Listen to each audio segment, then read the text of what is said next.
Woohoo! We take this off so it's not like dangling. Tomorrow. Oh yeah. Hey, what's up, guys? This is our third live stream, actually. So there was a lot to unpack after this week. I'm gonna have him talk to you guys for just a moment. I need to send out a business message to my other partner in a second. No, it's not a business message. So you're trying not to hurt anybody's feelings. No. What do you want me to talk to them about? Just because he wanted to talk about a TSM pity party because he wanted to go over FlyQuest and TSM first. That's obviously the most important thing. Is you should review something. But we'll go over the C9. We went over C9EG. Yeah, we did. Okay, so C9EG, we did that last time. That's usually you want to go out over stuff. So. I mean, my thing about it is I would like to ask you questions about how wrong you are about everything. Well, and what? then correct you when you say bad things. So usually this is how the partnership works. Is like, hey, I do something, I work you really say hard. Something, and then I say you're completely incorrect because you don't know what you're talking about. It's just how it goes. So, who do you think, in your opinion, was the best performing player in that series? For FlyQuest versus TSM? Yes. Well, if I say FlyQuest, then I'm going to say either Ignar or Power of Evil. And if it's TSM, I'm going to say either Bjergsen or Kabe. Okay, so I'll point out the worst performing member. Okay. You can do that. I'm going to put my phone on the charger. Okay, so the best performing member on each team was obviously Ignar was the best one for 3 of the games. And then when they took him off for Khan, he was completely worthless. He was really non-impactful. Well, you said that before. You said that going in, he'd only be able to play playmaking supports anyway. Well, yeah, but they put him on Blitzcrank and Thresh. But he just wasn't as useful that fight. Like, he played Blitz fine the first series, but that specific series versus TSM, he didn't look good at all. Mm-hmm. My big thing about it, obviously, I think picks and bans, obviously, were the big thing that I think was wrong with this series. But I think another thing I would say is, obviously, it's not even coming down to mechanics. I don't think anybody played better than TSM. I think it all came down to extremely poor shot calling on the part of TSM's. Like, well, it's just what it was. Like, just think about it. It's game 2. There was what's it called? Game 2, they were up in gold, and then somehow FlyQuest got a tier 2 turret from just. The Rift Herald, yeah. No, it wasn't even Rift Herald, dude. Didn't they sack mid for the Rift Herald? No, it was just got Dragon, right? No, Wild Turtle just walked top and took a turret by himself. Tier 2, right? Tier 2. It was Tier 2. Wild Turtle that's was when just he was on Zaya. splitting. Yes. I'm just, the reality of it is, it was just so many play. Like, the last game, we see stupid, what's his name? We see them going, like, they go 5-man dive top, and no one goes to defend mid. Bot. If the whole thing about it is, obviously, if you don't see where the enemy team is, if you don't have vision of them, you should never 5-man dive any portion of the map, unless you have a pushing wave and you can push faster than them at any point in time, because they obviously, especially when they have Rift Herald, that was the dumbest thing ever. Like, that was literally the worst shock. Like, I wouldn't even do that. I wouldn't, like, that's the stupidest thing ever. Like, you don't have vision of them. They obviously have the ability, and they're already on your inhib turret. I don't even see a reason. They lost an inhib turret, and not only that, they lost, like, 50% of the HP on the mid one.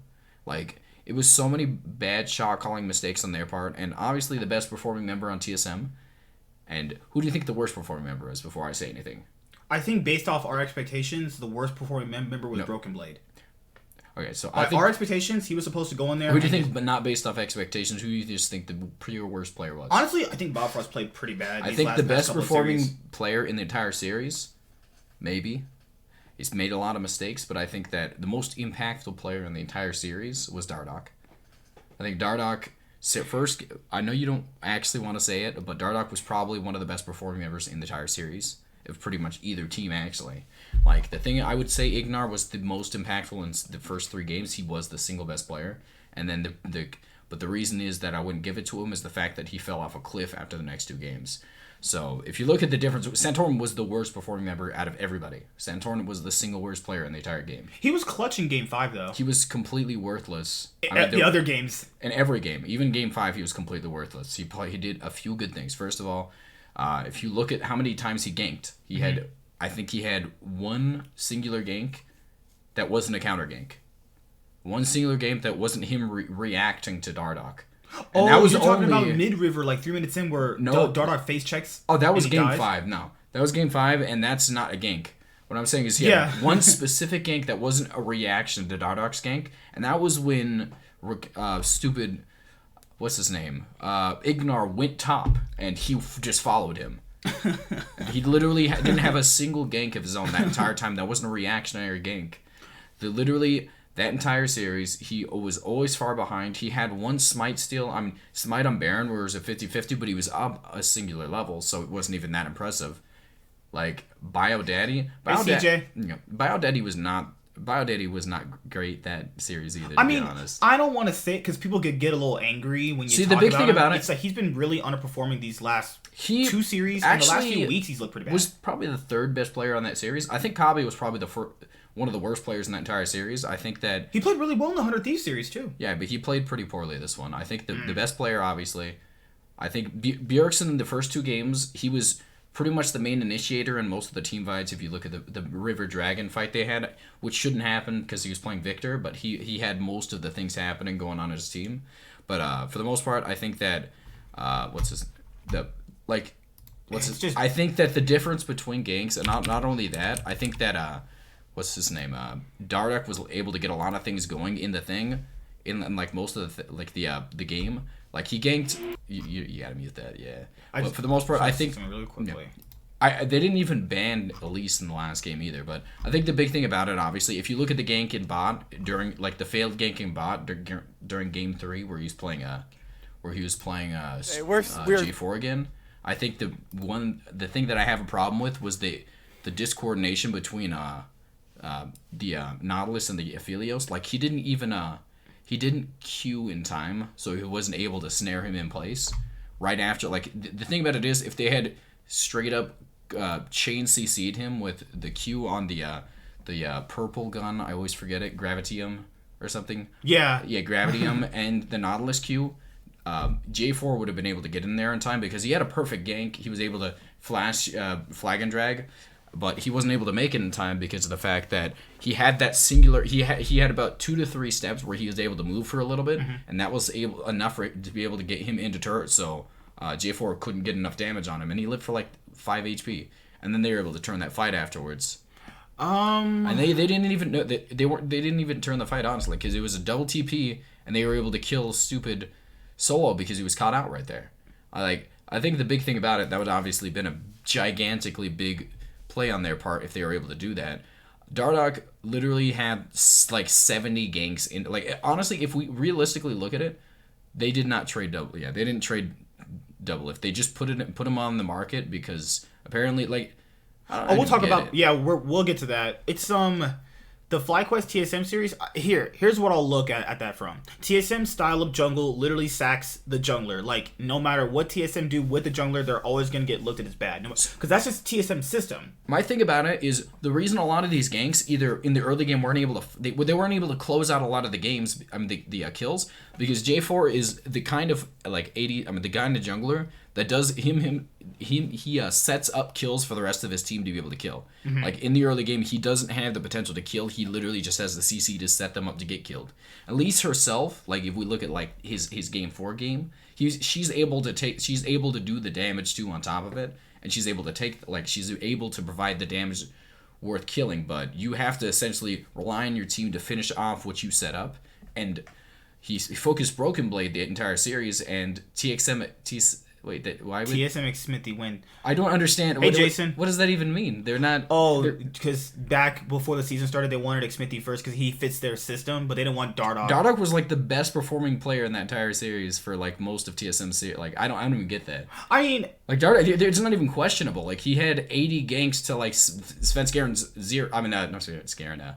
Stupid Santorin's 0. He had 0 ganks, and a lot of his ganks were successful. You're like a Santorin apologist half the time. Yeah, and Santorin, like Santorin was does the same thing every single game. No, that was his worst performance in forever. But Santorin was worthless there, and it's not even like that. It's like 90% of his ganks worked out in the early game. They just literally had no shot calling, so it transitioned into nothing.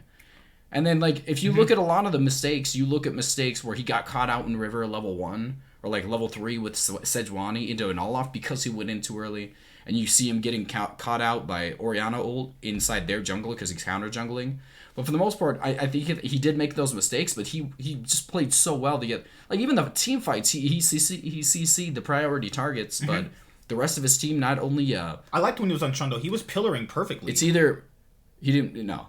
He played J4, Sejuani, and... No, I also want to say Santorin. When he was playing Trundle, he would, like, pillar at like, the perfect moments where it could get them an advantage. Well, I mean, the thing about it is, Santorin only played Trundle the entire series, almost. Like, he was completely terrible. But when he needed to be clutch, he did clutch down. What did he... He did nothing. He did have to rely on Dardoch running into him. What I'm saying is... And then Sejuani to an Olaf. What happened was, the main engager, the best player in the entire series, was... Like, for 90%, the reason they got so many wins was...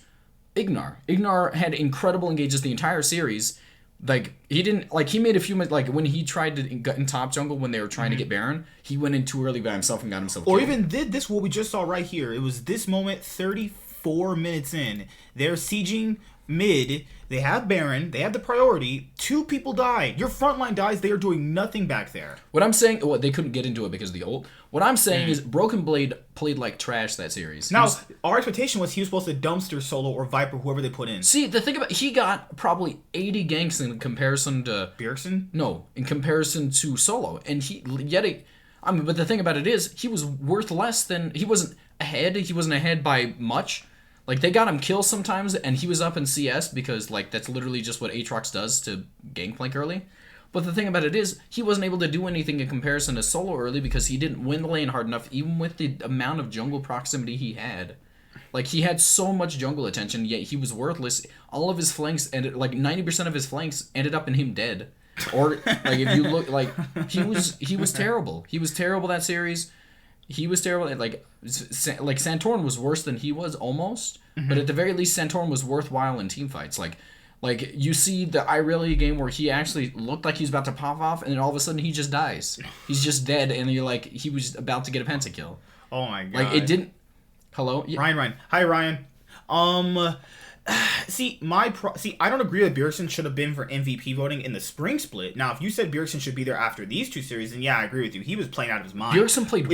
If Bjergsen has to resort to XPKing, that means it's like, it's getting kind of serious. Because in game 1, the only reason why they win is because Bjergsen does the XPK. That's it.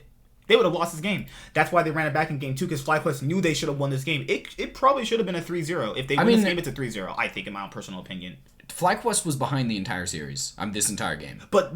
Like, this game was close. This game was close, but TSM, every single team fight, had the edge. It was only close because FlyQuest kept throwing. It's only close because Ignar made extremely good engages. Like, it was extremely outlandish engages by Ignar on every single one of the carries. Not even just the carry, he just got, like, 5-mans, just a bunch of just priority target engages. He was playing extremely well.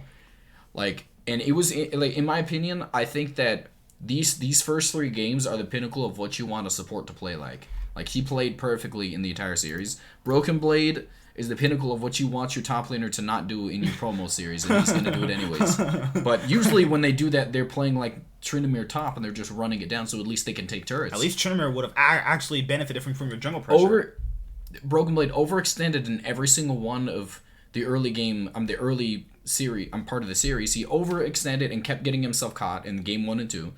Like, when they started putting him on Irelia and stuff, he's played a little bit better, but he still was trash. Like, the thing about it is, the only 2 people who deserved the win, obviously, in my opinion, were Dardoch and Bjergsen. They played pretty well. I think that Kabe was underwhelming. I think that Biofrost actually played pretty well, in my opinion. I think he had a lot of good roams, but the thing about it is, Ignar just put him in the dumpster for the first 3 games, so it's kind of hard to say that he did deserve the win. It's also hard because, like, TSM system sacks their jungler, and Biofrost and Dardoch have the worst jungle support synergy in the league. It's not even it's it's literally anti-synergy. They do not work together. I mean, I think the big thing about it is, obviously, you don't have to have synergy, especially in NA. You don't have to have synergy with anybody, because you can literally just gank and win the game. The problem is that, like, even though he had a lot of successful ganks, even though he did have that, Dardoch missed a lot of ganks because he almost died that one fight in a 1v2 to Gangplank because Broken Blade literally missed every ability and canceled 3 autos. Like, how...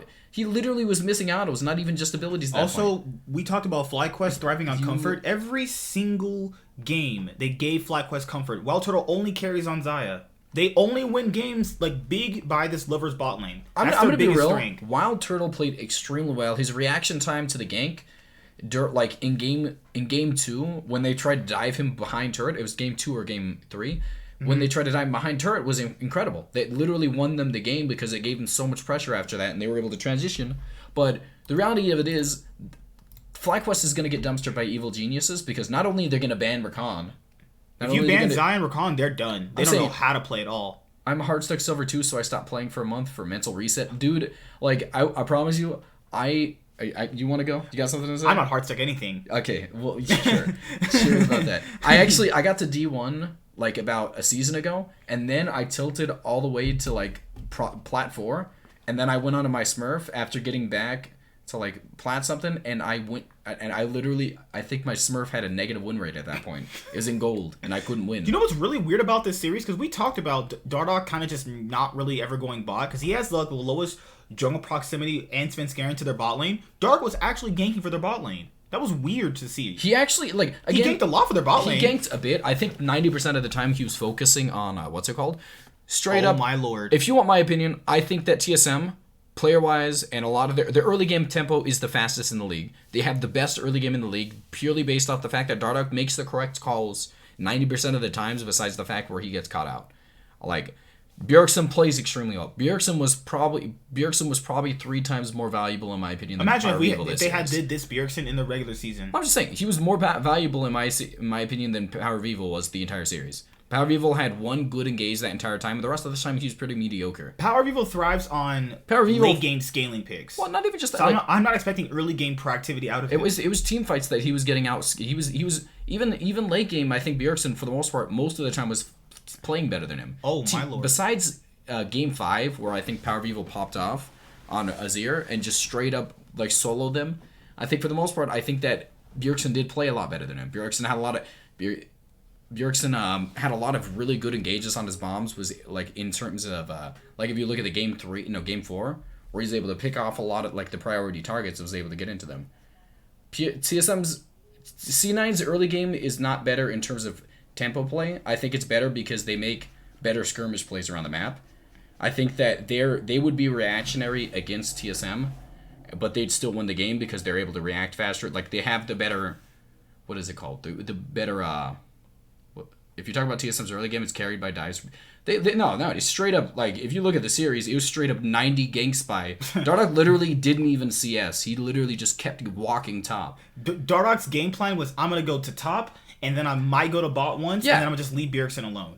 Bjergsen very rarely got ganks from this series. Well, I mean, they dove like 2 to 3 times that series based off Bjergsen TPs, and I agree with that. That 100% helped out. But I think that if you want my opinion, I think that Cloud9's early game is slower paced than theirs, but it's better. It's more cohesive. It's more cohesive, but it's not so slow that it's not like gonna be they're very fast. I'm just saying. C9's early game is better, but it's not cohesive. Like, nobody really has the right mind of what the other person is doing. C9's is cohesive, and it's good. That makes it better. What I'm saying is they're not aggressive early game like TSM. They're literally not as aggressive. They force skirmishes in early-ish mid to mid-game. I think that's why Dardoch is not so great late. The reason he's not so great late game, if you want to say hi, Dom. Hi. Hi, Yugi. I know you're new. Dardoch is, if you look at stats, I know people love bringing him up. This is relevant to him. Is that he's the worst jungler after like 20 minutes. Okay, so but they only need him for early game. I will point out, I think he's actually pretty solid in late game. I think that if you look at J4 doesn't scale into late game. They put him on picks that are mid game to early-ish game centric. I think Dardoch is good at jungling for TSM as general. Yeah, I agree with that. Like, TSM system sacks their junglers. Like, I think he actually played like even with the TSM, they did not know how to follow up on a lot of his stuff.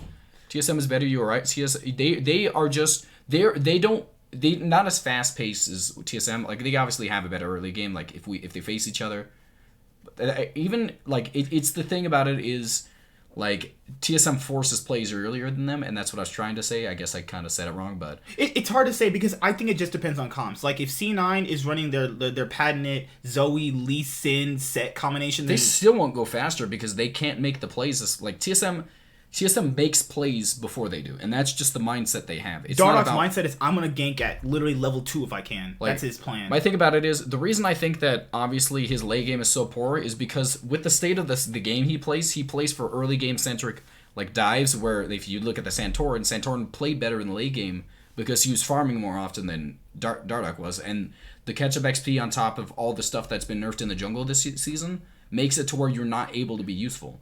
Like, it's not him being bad at late game, because he was extremely good at late game in the previous seasons. It's because of the state of the game right now and how his style of jungling does not transition into late game. Also, I'm just not sure if you guys have a Discord I can hop on and talk with you. I'm bored either way. Well, we're in person right now, so we're not really on Discord. Eventually, we can set that up where you guys can like call in, but right now we just don't have the... I mean, yeah, it's not even a bad idea. Like, yeah, I mean, that's a good idea. I am always, open to people calling in and giving their opinions. Kind of like, how they do those like call shows. I'm fine with that. We just don't have the equipment right now to do it. But if you call, I can't. We won't be both able to hear you. We would have to have like both our headsets in. I'm not putting my face next to his either because he's greasy. I have grease in my bathroom. For my hair. If you're telling me that. So, yeah, we will eventually set that up. That was an idea I was thinking about. But yeah, eventually we will. And you'll be the first one in because you did bring it up too. See, this is what I'm going to say. Broken Blade, by expectation, was supposed to dumpster solo. Didn't really happen. Look how much resources he got. I'm going to say he got too many resources to play as poorly as he did. He played terrible. Did he play poorly, though? He played terrible. He had terrible fights. He didn't win his lanes ever. He literally was up 10 CS to 13 CS, and not only that, he was down in kills sometimes. He didn't win every team fight, and he didn't win every lane. Especially running 90 miles an hour and he was less useful. He missed the ult in front of his face on Aatrox than he was on GP. Mm-hmm. Like, he genuinely, I can't say to listen tonight. Wanted to say what's crazy is. Hey D-Mac, actually can't stay to listen tonight, heading to bed early, but wanted to say what's up to you guys. Crazy TL is thinking of trading Doublelift. Yeah, we're getting to that in just a moment. I think a good landing spot for FlyQuest. In theory, it's good for FlyQuest. Have a great night, man. But what does Team Liquid gain from it? That's the whole thing about. You don't just they don't want to just get rid of a player. They want a valuable asset to bring in. And what is Wild Turtle is anything but a valuable asset. He was fine. He played fine this series. I think he was one of the main reasons as to why they were able to win. I see his point. But I think... Well, I mean, like, if you want a low econ ADC, why not just go get Kabe then? He's just a better low econ ADC. But they can't get Kabe because TSM doesn't want to give him up. About second part, separating core, I think that was the best bot lane, and A would like to see it for a long time. If they're seriously suggesting getting rid of him after the last 2 weeks, I think it all has to come down to mindset and the team not able to function mentally with Doublelift.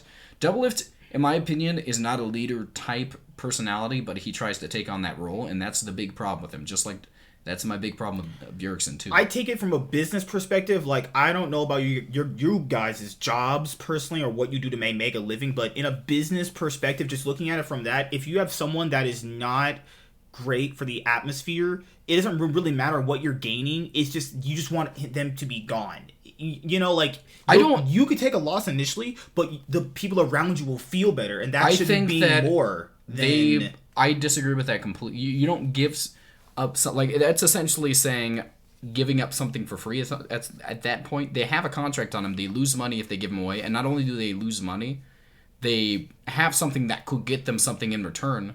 I don't see a reason as to why they just straight up get rid of them. They're not going to do that. I'm only looking at it from perspective. That's not a perspective. That's just stupid. That's just dumb. The only perspective that is what do I want to do to make everybody unhappy and myself less valued? From what I've seen, the team itself isn't collapsing / not working good together. It's Doublelift and management and authority. Okay. Actually, we'll finish up reviewing the TSM FlyQuest series, and then we'll go to Doublelift. Overall, TSM is out. And I think is 4th place bad for them with this caliber of roster? I think 4th place is not bad because it's just Spring, and Spring doesn't matter because they completely gutted it.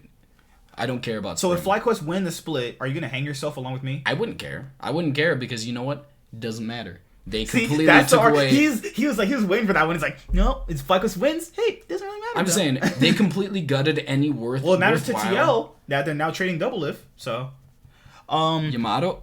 I think I agree with you completely. Yamato is every team he's on has great drafting phases for the most part. I think my big thing about it is not only it's not coaching, obviously, because this is this type of thing that lasts through coaching thing. It has to be higher management. It has to be higher management decisions as to why these changes that are always relevant in every coach is still here. Okay, I'm thinking it has to be. Like, Parth has to be an issue. Like, there's just so many issues with this team. Like, it just doesn't make sense. I think they should get rid of all the coaches, obviously, because they're obviously not working out. Take the sink, take the stove, burn down the building, burn down their $50 million facility. I'm just saying, they have the best potential out of every team in the league, but they have the worst coaching staff, so it doesn't matter. To be fair, the reason why people thought this wouldn't work out is because look at the players on the roster. How do you expect... Like, you can put I keep saying to people, you can put the best names on paper, but they need to have synergy. Well, you can't just not add good players because what if they don't have synergy? You have to add synergy. You have to add good players, and then you hope for synergy. And that's the only way you can do it. You can't get synergy. The way it works is you have to have the coordination or the mindset from the leadership. No, that could work too. I could see TL with Yamato too. I think. Well, no, I like trash talking. I didn't know you said that, but I like trash talking. TSM's. TSM is like the Dallas Cowboys of League. Anytime you get a chance to trash on them, people just love doing it. I love TSM, and I cheer for them every year because they always have the most hype behind them. They always have the best players, but you know what they don't have? Any sort of semblance of intelligence in any form of like management situation. But with TSM, season. I agree. Part sucks in my opinion. He got so tilted when someone flamed him on Hotline League. I don't care. Like the fact that he's not able to acknowledge his faults. If you could just say, "Yeah, I made a mistake there," he would literally be a better player. Person in general. He'd be so good at it. But he can't acknowledge when he's wrong, which means that he's going to continually do the same things over and over again, and it's so obnoxious. No, do you know what's obnoxious to me is having Doublelift's girlfriend. I don't know if he was blowing her or she what was does that even him. mean? No, because what do you blow? I don't know if they were like having great hot sex. Okay. But hear me out. It's what she wrote in her press release thing, because you can tell she does not know what she's saying. Okay, so in this press release, she said that they scouted Licorice and Blabber. Now, if anybody has a brain, you know Licorice never went through scouting grounds. He was on E United. After C9, let Impact go to TL. Wait, why did it just what just happened? Oh no, he deleted his message. He deleted his own message? I mean, you didn't have a bad. How did he do that? You just click on right here and. I didn't even know he could. What did he say? He didn't say anything bad. He just said laugh him out. True. He didn't say anything bad. Maybe he doesn't agree with us then. You guys can disagree if you want. Maybe he disagreed now. No, but it's just that, it's them saying stuff like that. Like, Licorice was never scouted. He was bought from E United from Cloud9 after they lost Impact. It's like, just certain things that they say in terms of like a press thing is like, what... See, she talked about... Okay, so she said several different things. And I'm kind of paraphrasing here. So she basically said they tried to scout Licorice and Blabber. They couldn't get Licorice because he wanted to go to C9. And Blabber wants to go to C9 as well. Then they tried to get what are we talking about? TSM. So they tried to get. They've always tried to get high tier quality caliber of players. People just turn down their offers. Then they try to get a coach from China, but they make too much money, so it's not really worth the effort. My thing about it, it's the fact that I don't think coaching is always the problem that they have. It's not always coaches. It has something to do with higher management because persistent problems that carry over from place to place. It can't obviously always be coaches. I mean, it could be. I just think the likelihood of it only being coaches is very low. There has to be some sort of person higher up that's making these. Also, I want to point out that I had Captain Flowers in one of my games earlier. I think on my Smurf. Holy crap! And I flamed him super hard because I didn't know it was him.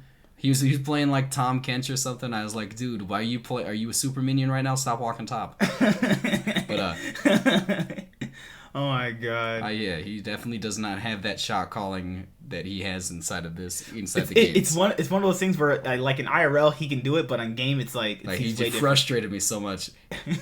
And he was on the enemy team. I was just angry at him. But, so my big thing about it, obviously, so much him for ever coming on this show. Thanks for ruining our future potential guest. Our future potential. There you go. Yeah. So my thing about it, obviously, first of all, I want to point out, like I get the standard Indian thing, like I worked for like what's it called? One of like a person recently, and he was talking about parts, and you know how they try and haggle and stuff and all that stuff, and he said, okay, $50, and it was the parts themselves were $650 worth of stuff. And I was like, I don't think so. Actually, this is a hot take, but 't eventually they do need to kind of move on from Bjergsen. See, my thing about it is, I think Bjergsen look at it from Cloud9's perspective. People thought they could never be anything good without Sneaky. Very well proven that they can be. Well, you never are going to know how good you can be if you keep sticking with the same thing. I'm not saying Bjergsen is bad. I think the reason it worked out so well, it was not because they got rid of Sneaky. It's because they got the single best bot lane that I think has ever existed in NA.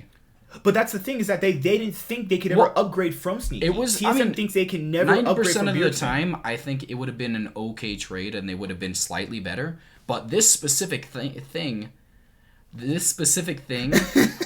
not trying to, like, I get what you're saying because I've ran into it myself, is what I'm saying. He was, I don't know.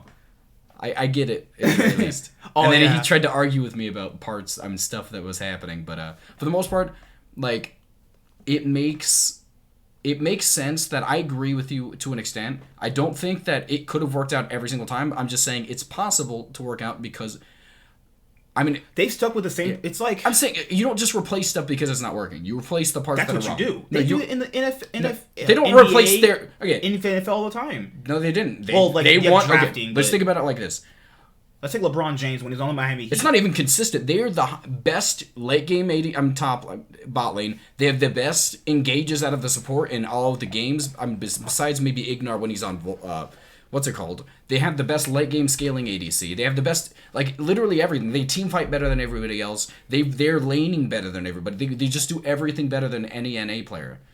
And, like, it's so impressive. I love it so much. Like, last season, I want to point out this guy points out last season, this Vulcan Piglet game every single time. No. Never ceases to amaze me. I wasn't even talking about that. Randomly talking in the truck, I'm like, hey man, how was your day? You know, Piglet and Vulcan lost his lane because Vulcan messed it up. Okay, I did point out that. Just nothing. I just want to go to the store, man. Just give me some food. I agree. Bjergsen, the problem is when they didn't make the playoffs one season out of the time.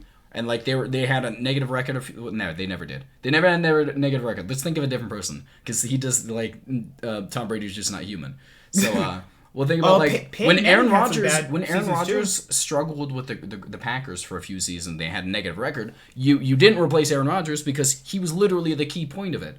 But my big thinking from a hindsight mentality, it could happen. So you're saying replace Aaron Rodgers when you know he's playing well? That would have been the worst. This is why you are not in charge of the Green Bay Packers. I just don't like those hindsight things. It's not hindsight. You don't replace things that are good. Okay, have you ever been with the girl before? No. I'm going to say one more thing. You have a Ferrari, and then just like, I don't know car parts. I don't know why I said this. Let's go to just something else. You have something else that has is really valuable, but one of the pieces on it's broken. Do you replace just like the whole thing on that piece, or do you, like, if it's like the engine and one piece on the engine's broken but you're able to recuperate it, if you just get rid of one of the pieces, you just get rid of the whole engine? That's not a good analogy either, but it kind of, like, you get the point of that. My thing is, like, have you ever had a girlfriend before? God Lord. I don't think Core JJ Doublelift would have beat them at all. Core JJ is not as good as Sven late game. I've been very he honestly, like,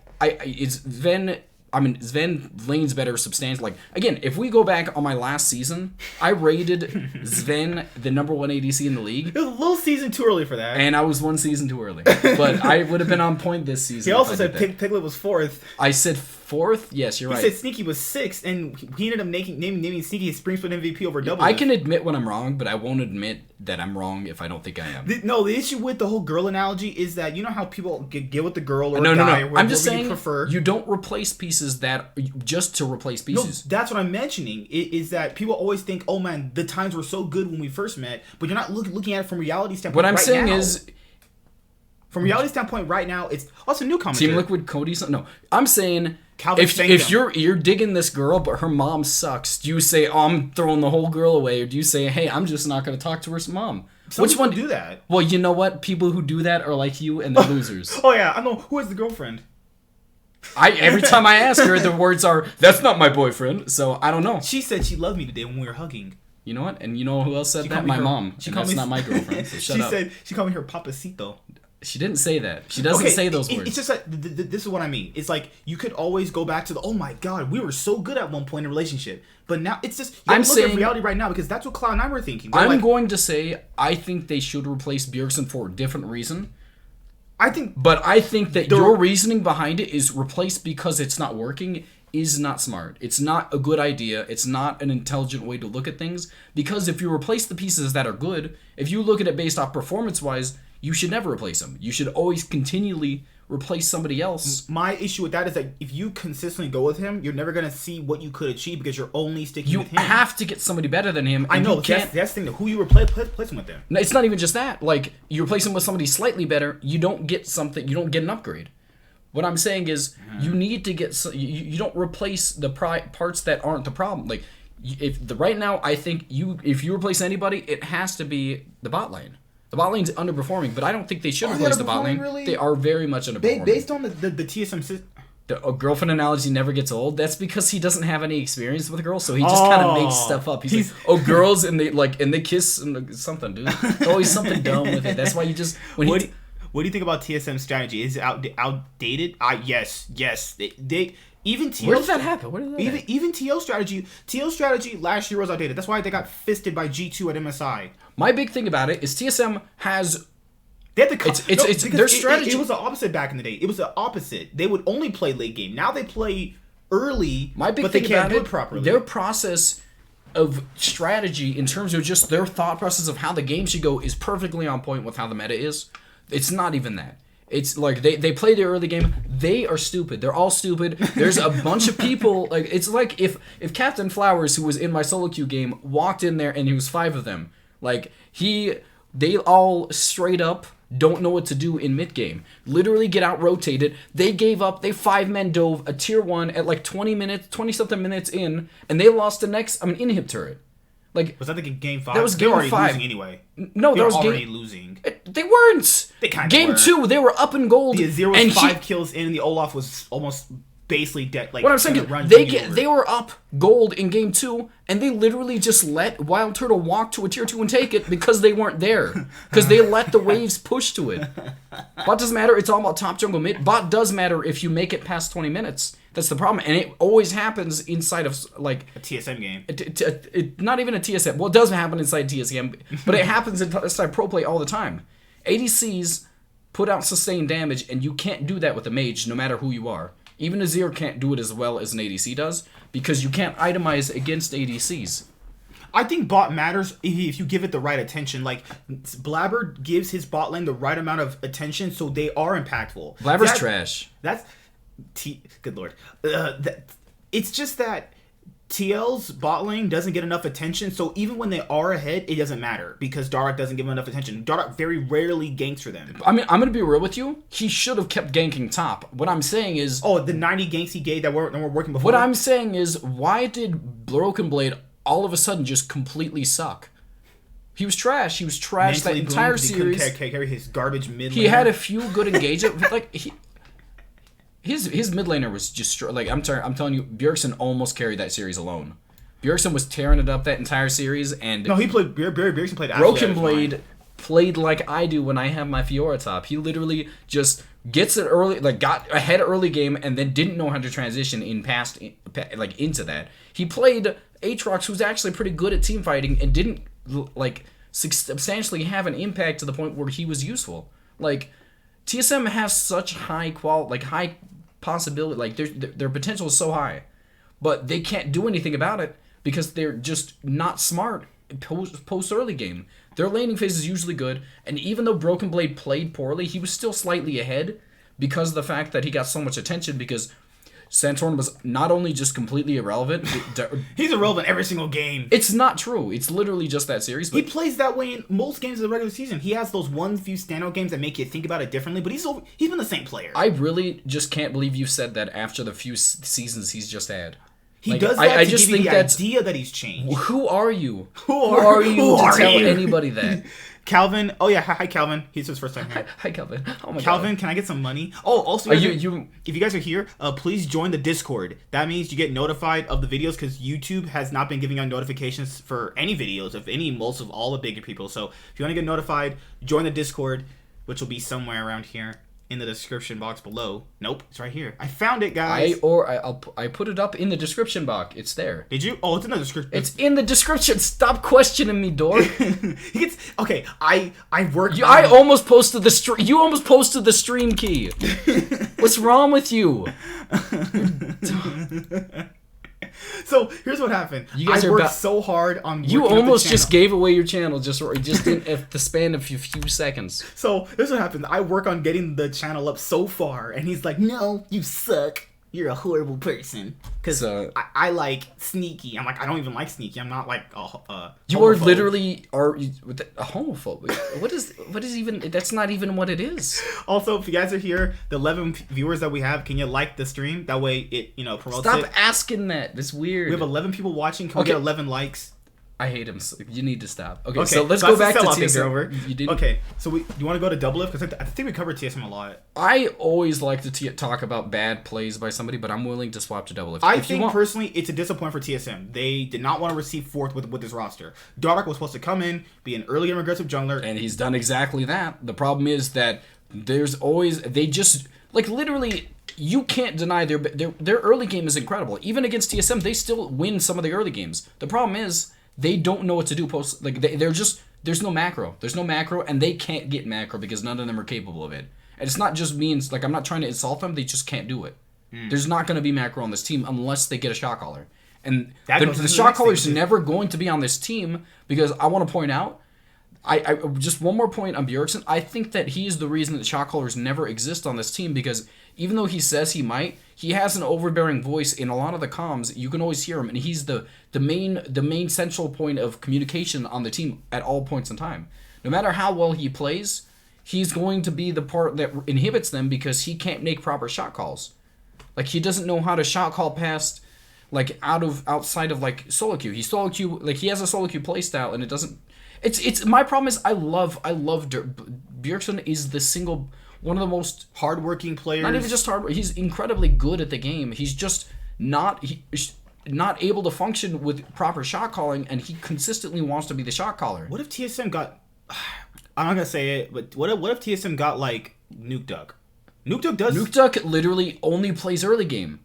And you know what that would mean? They would have even less of a mid game. No, because Nuke Duck is like Bjergsen, but with better mechanics, and he's smarter outside of lane. He's terrible post laning. He's just literally once it gets to late game, he's worthless. You don't need nobody. TSM are now. I agree. He's a mid game. He's a mid game player. That's what they need. TSM is literally a mid game. If they got an only late game player, they would be horrible. Also, to be fair, Nuke Duck is kind of like Bjergsen anyway, so you'd be getting almost the exact same player with a few upsides. And Nuke Duck has a stupider name. Also, you have Larsen's not going to work without them. I think that you really can't just pick. First of all, why would they give away Nuke Duck? And Nuke Duck is not trash. Nuke Duck is not trash, Calvin. Come on, dude. If it's post 25 minutes, Nuke Duck is kind of trash. I agree. Okay. But before that 25-minute mark, I think he's pretty good. Before that. And in laning phase, he's really good. Nuke Duck commands so much out of his jungler, you'd be basically getting Bjergsen, though. But Bjergsen doesn't require any. He didn't even gank a single time that entire series. It takes a specific jungler to gank to work with Nuke Duck. I think the only one I've seen work with Nuke Duck in years is Xerxes. Really, really well. TSM Nemesis. Okay. Theories wise, you know what? Maybe they should just get Faker from 2016, 2015. And this is why you're single. I'm just saying, you can't just give them play. There's no way they get Nemesis. Hypothetically, in an alternate reality, if they got Nemesis, they would. If we talk about players they can go for Chovy, Showmaker, all of those would be upgrades. Showmaker. Reality is, you have to think something realistic that they have the value or the pieces to be able to trade to a different team and be able to get that. I think that if Cloud9 traded Niski for Bjergsen, it would be an upgrade for them because he wouldn't be the main shot caller on What about Febiven from Misfits? Febiven would be trash because he's trash. He has not been good for a long time. This guy hates. Humanoid will be a pretty... I actually loved Febiven. I stood up for him the entirety of the last season when no one else would, but I don't think he's worth picking up. What about Humanoid from Mad Lions? I think Humanoid has he can lead massive amounts of inconsistencies.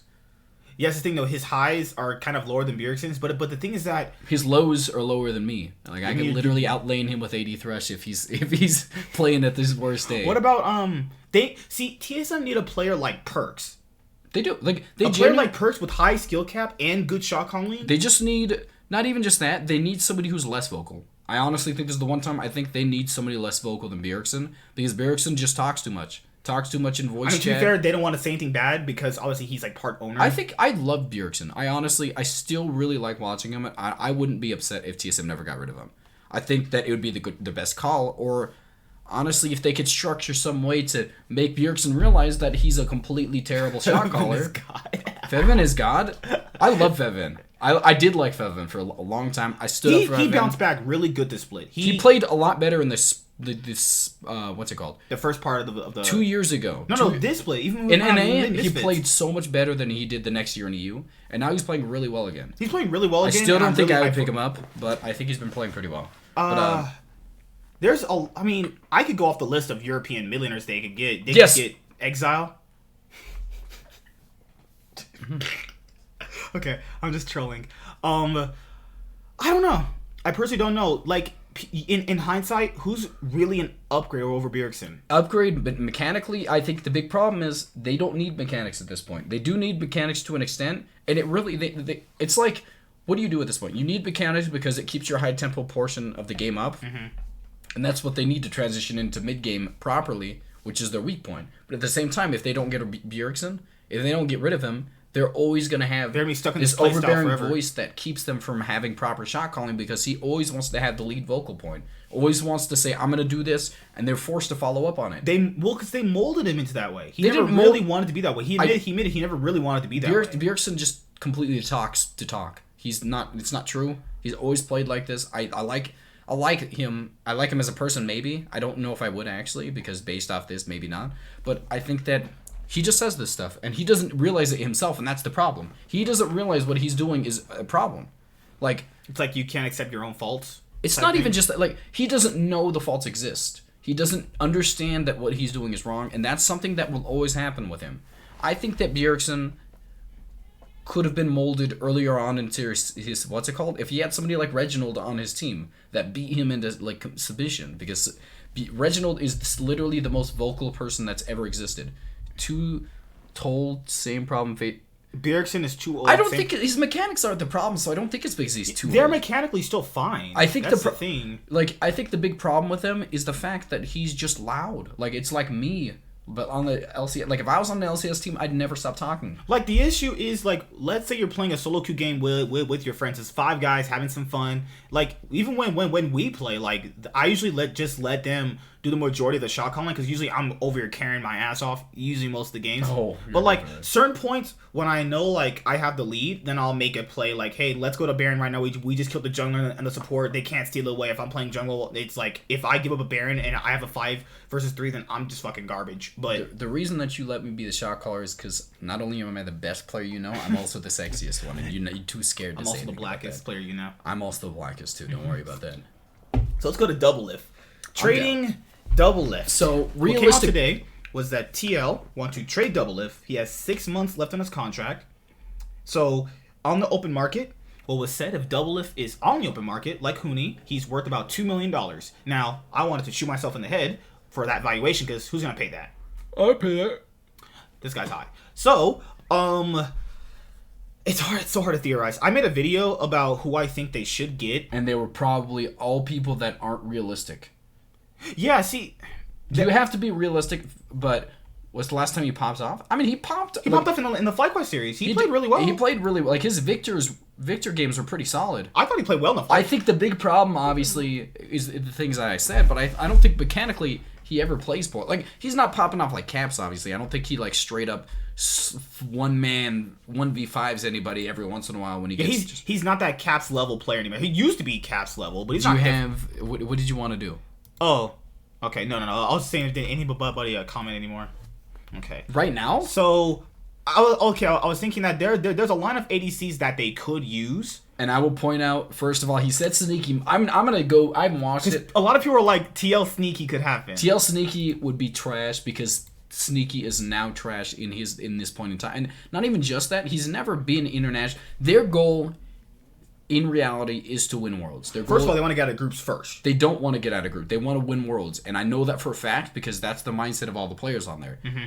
And They expected to get out of Worlds because they know they deserve to get out of Worlds. So I mean, they deserve to get out of groups. So they know for a fact that's not their goal because they know they can achieve that already. Their goal is to have a team that can win Worlds, and you're not going to do that with Sneaky, even in his prime, because Sneaky was literally never able to compete with international ADCs. Even if he's had a few good games and he's consistent enough, he's never been that X factor that's been able to push them. Because the issue of being consistent is that once you face that better player, he's going to get destroyed. Yeah, there's too many better ADCs than Sneaky. So that's why... he could even beat Reckless. Reckless is not, like, insane Teddy level.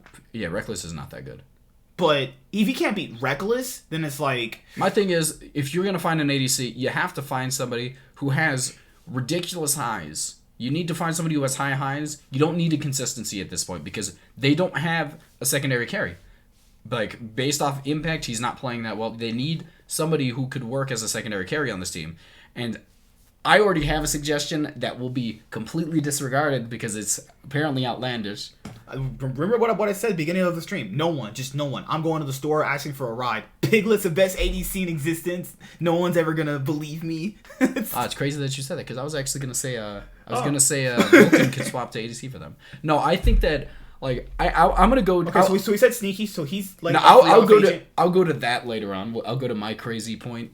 I think that if you're gonna look at Academy ADCs, obviously you can find good Academy ADCs because Johnson's incredible. But I don't think you're gonna find one as good as him. I actually forgot the LCS Academy ADC. Like you need somebody who has high highs, so you have all of Academy to look at because they have potential. Sneaky does not have the potential to be one of the best ADCs.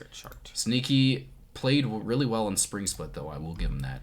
I think that just look at what ADC is there that you say the only ADC that because I watch Academy because I have no life anyway, so I watch even Australia, and that's like death trap. Why would you watch Australia? Because I have no life. You don't have a life. Good lord. Okay, so definitely we've seen him on Golden Guardians. Definitely is like worse than Sneaky.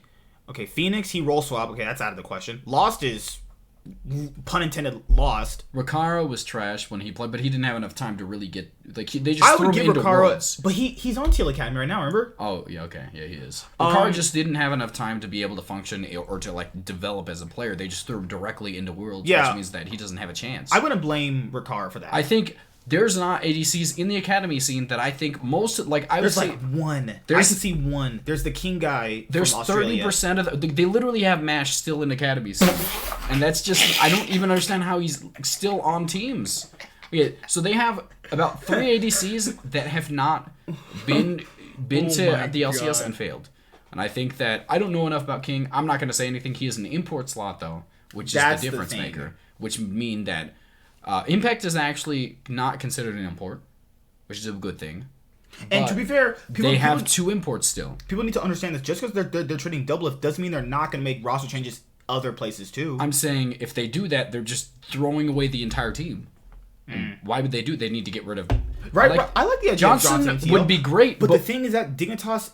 Do you see how much money they charge Cloud for Vulcan? They don't care about money. Why would they get rid of Why would they get rid of Johnson? What do they gain from getting rid of probably the best ADC or second best ADC in the league? Homegrown ADC that we've had in a while. Second best ADC in the league and the single best ADC we have in the league right now. There's Damien boy. Hi man. Don't do this every time. I can't to the newer viewers. Every single time. I don't want to do I want them to be welcome into our family. I'm not even welcome here.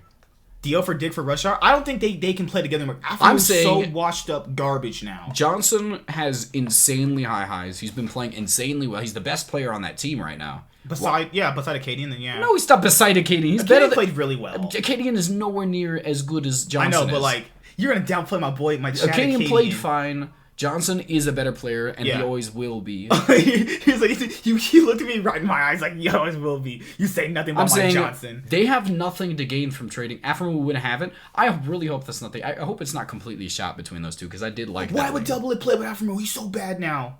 Why would Aphromoo play with Doublelift? He has a better ADC. He has a better ADC right now. Why would I do that? I don't disagree. I'm just saying, why? The whole thing about it is, you have to have something to gain from it, and that only makes Dignitas lose because Doublelift is just not as good as Johnson is right now. Not even just right now. I mean, it's like this is the base level of Johnson, and he could get better, and he's already almost as good as Like my dude Mash has been stealing checks since 2015. I'm not talking to Mash. Like Mash doesn't exist on this. Like you just need to ignore him. How bad is FlyQuest Academy that they have to settle for Mash in there? Oh my! And Mash and JJ. Mash Imagine JJ. This is the best. Like they still have Cop though, and Cop is an incredibly good coach. Yeah, I like Cop. Cop is an incredibly good Cop. What if Cop could Cop coach TL better? Cop St. Vicious is an incredibly good duo. Maybe Double will pop up when he gets a new team. I think he actually will. Calvin. I didn't want to say it, so I wasn't saying it because I know for a fact people are gonna get angry at me. But I think that this Johnson is actually playing better than like Doublelift was playing last season. And I know no one actually wants to hear that. But I'm not saying Johnson is bad. What I'm saying, guys, is that was one. Doublelift only had like. Beside the relegation split, which no one it's like kind of whatever. Like, okay, so let's say he's had 2 bad splits his whole career. Counting that relegation split. What I'm saying is, Wild Turtle. Calvin, you're trolling. There's no way you think that, bro. Well, I mean, Wild Turtle did play better than him 90% of this split. I know, but Wild Turtle Wild Turtle has had more bad splits than most people. Okay, Wild Turtle also flashed into the back line of literally the TSM series, so that's still a thing. So he's never changed. He literally flashed in last series twice, 2 times. There's some things that'll never change. And he died one of those times. There's some things that'll never change, and he'll never change. That's the issue. It's crazy. His reaction times impact, like probably the best reaction time out of everybody in the league. Mm-hmm. Every time I see him react to something like a montage or anything, even last series when he reacted to the Nautilus hook, incredibly good. My problem is. Doesn't matter because he's completely trash in every other aspect. Team fights pretty well until he gets some sort of I'm not doing enough, so I need to go assassinate their LeBlanc in the backline. That's when he gets into that mood. You know that you're just that hyped up mood where you're about to win the game. The series is over at that. But that's my big problem with it. The problem with NA, there's not enough talent. They keep importing NA LCS veterans like Demonte is relegated to. Demonte was great. Demonte was actually pretty solid last season, which makes me. It's crazy to me how he doesn't have a spot over some of these mid laners. Has winning record. I do agree with that, but that's because he was on TSM for like 6 seasons. That's true. That's because TSM was literally the best org for a while. Yes, like I think my big problem with Doublelift, my big problem with Wild Turtle is the fact that. He can team fight well, which is the big problem. Like, if he just couldn't team fight well, I wouldn't even consider him to be like talked about. But he has that potential to team fight well, but he just doesn't have the mindset of a player that deserves to be on like a team. Like he doesn't have the mindset of a player. He just has the mechanics. He's not composed. I agree. You make those flashy plays when you guaranteed winning the game, or like you can guarantee winning. See, the problem is, man is flashing in front of a LeBlanc.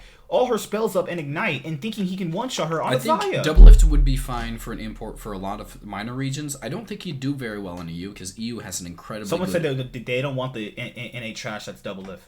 I mean, EU has a lot of weaknesses in ADC roles, so he could take the place of a lot of ADCs. But I also don't think that they really need to, because they have such a wide pool of players. So EU wouldn't work. Korea wouldn't work because not only can he not speak Korean, he might actually. Depends. I don't know if he can. I'm not gonna make assumptions just based off something. No. He's an English Korean. That doesn't. No, he wouldn't. I'm saying not only he's probably worse than APK Prince's ADC. I'm saying China and Korea both have the best talent pool in all of the world. And that's undeniable. He's not surviving over there. Like, he's not going to go over there. He's not going to go to EU because EU trashes NA in terms of talent. Like, there's just nothing that I could say that... who would want them besides one of the lower regions, and then why would Doublelift want to go there himself? Yeah. For himself, I don't see a reason to do it, unless there's money involved. And the other... Like, the teams in NA right now that he could trade for, I don't see anybody... The NA teams? I don't see anybody wanting to trade for him. If Bjergsen and Doublelift can get along, you could switch Kabe with Doublelift. That's the thing. My thing about it That's the only thing I can think of. Does not function in a team like that. Kabe would not function in Team Liquid because they need a secondary carry and a high... They have high econ left because they only have one high econ player. Not only Brox is low econ... Impact's low econ, the other person's the support. Too many low econ players, there's no carries. They just throw another econ, no one would be CSing. They'd be like, oh no, go get that lane, go get that. You take Wave 2, Jensen. Sending them across the map to CS. Like, you need somebody. I mean, we've never seen Kabe with an aggressive support beside like Nikki X back in the Splice trash with CS. And I know that for a fact, because the only thing that would do is make him scale into late game faster, which he's good at, but he's not high econ. He can't power spike fast enough, which makes your mid game even weaker. Like, that literally would just make them worthless. Because we've only ever seen him with like one. Too many imports with You're 100% another reason, right? Actually, yeah. I didn't even think about that. Wait, is Impact a resident and Jensen's resident? Right? No, Broxa and Jensen's not. I don't think Jensen's a resident. Broxa and Core JJ are the resident. No, Core JJ. Sorry. Fuck. Yeah, they're screwed. No one's treating. Wait, Doublelift. They posted that they're trying to get rid of his contract right now. They're trading it at least. It's on the market. So. Yeah, pretty much by summer split, he should have a new team. I don't think so. I think they're going to keep him because there's no options. There's no options. They're not just going to get rid of him to get rid of him. Thank you, Calvin. I completely forgot that. Yeah, but the issue with trading Kabe to TSM means they could throw a wrench into the team somewhere. But that is... What does that even mean? They're just going to assassinate somebody, assassinate the team chemistry. Yeah, it's not going to work. If... They already don't have team chemistry, and I know that for a fact because TSM has never had chemistry. For a fact, every single season, everybody hates each other. Even 2016, they hated each other. There's no way. They did. They hated each other, and the only people who liked each other was Biofrost. Everybody loved Biofrost. Haunter, I feel like he hated somebody, but I don't know who. TSM didn't like the direction Haunter was taking. Wait till his contracts end. I agree. I think the Team Liquid's best option is to either continually play with him because he played really well in those last two splits, weeks, or they can just send him to Academy and make him lane against the Mash. Like that would be a very big confidence. I wouldn't wish that on my worst enemy. Why would you not? He's gonna be like 20-0 every game. That'd be a big confidence boost. He's gonna win Academy, and then they're gonna put him in. So like it's 2016 was the best LCS team all the time. I also agree with that. I say this all the time. Single best NA LCS. Did you watch E-Star versus Top? I did not watch that. I've been busy. I think I did. You don't know. If you don't know, it's probably a no. I think I did. I was too busy working. The last LPL game I watched was when it was you watched last night. No, it was last night when World Elite was getting their ass handed to them by OMG. Didn't they win that? If Steve, I would make Deemlik ride the bench for a couple months. I think he played too well in those last 2 weeks. I think the only person that needs to get replaced right now is Impact because he's completely worthless. He's not really good in any facet of the game right now. He's losing lane, doesn't team fight well, and TP's late to most games. What are you doing? Why are you typing? You're right here. You're like just a Twitch chat member. What do you mean? Go back to Twitch chat. I want a big Monka S in the chat. Can we get that? Check W's. You're so weird. Stop. The issue with the TSM roster back then was that TSM was even Mithy was very open. Like he didn't like playing with Haunter. Haunter didn't want to play weak side because Haunter thought he should always be in the carry role. So that's why eventually they got rid of him. Because people always ask him, why would they ever get rid of Haunter, who's like consistent top laner for Broken Blade? It's just not working out. They have different opinions. And this is the thing with TL, and that's why I brought it back to the business aspect. Just someone is better. Was boo-boo this split? No, I don't know. Sean, come on, man. You're reaching, bro. I know you've been in the podcast. You're reaching, bro. I know you're trolling me. There's no way Jensen was trash. He's saying stuff to rile you up. Because he knows I like Jensen, but Jensen's good. Trash though. Jensen actually. All right, I'm gonna go cut my wrist. Nah, I think Jensen's really good. I think he played really. You better not be walking over to my underwear pile to sniff it because I'll smack you. That's what I was planning on doing. I thought you were. I think the big thing because my lady's texting. No one's texting you, dude.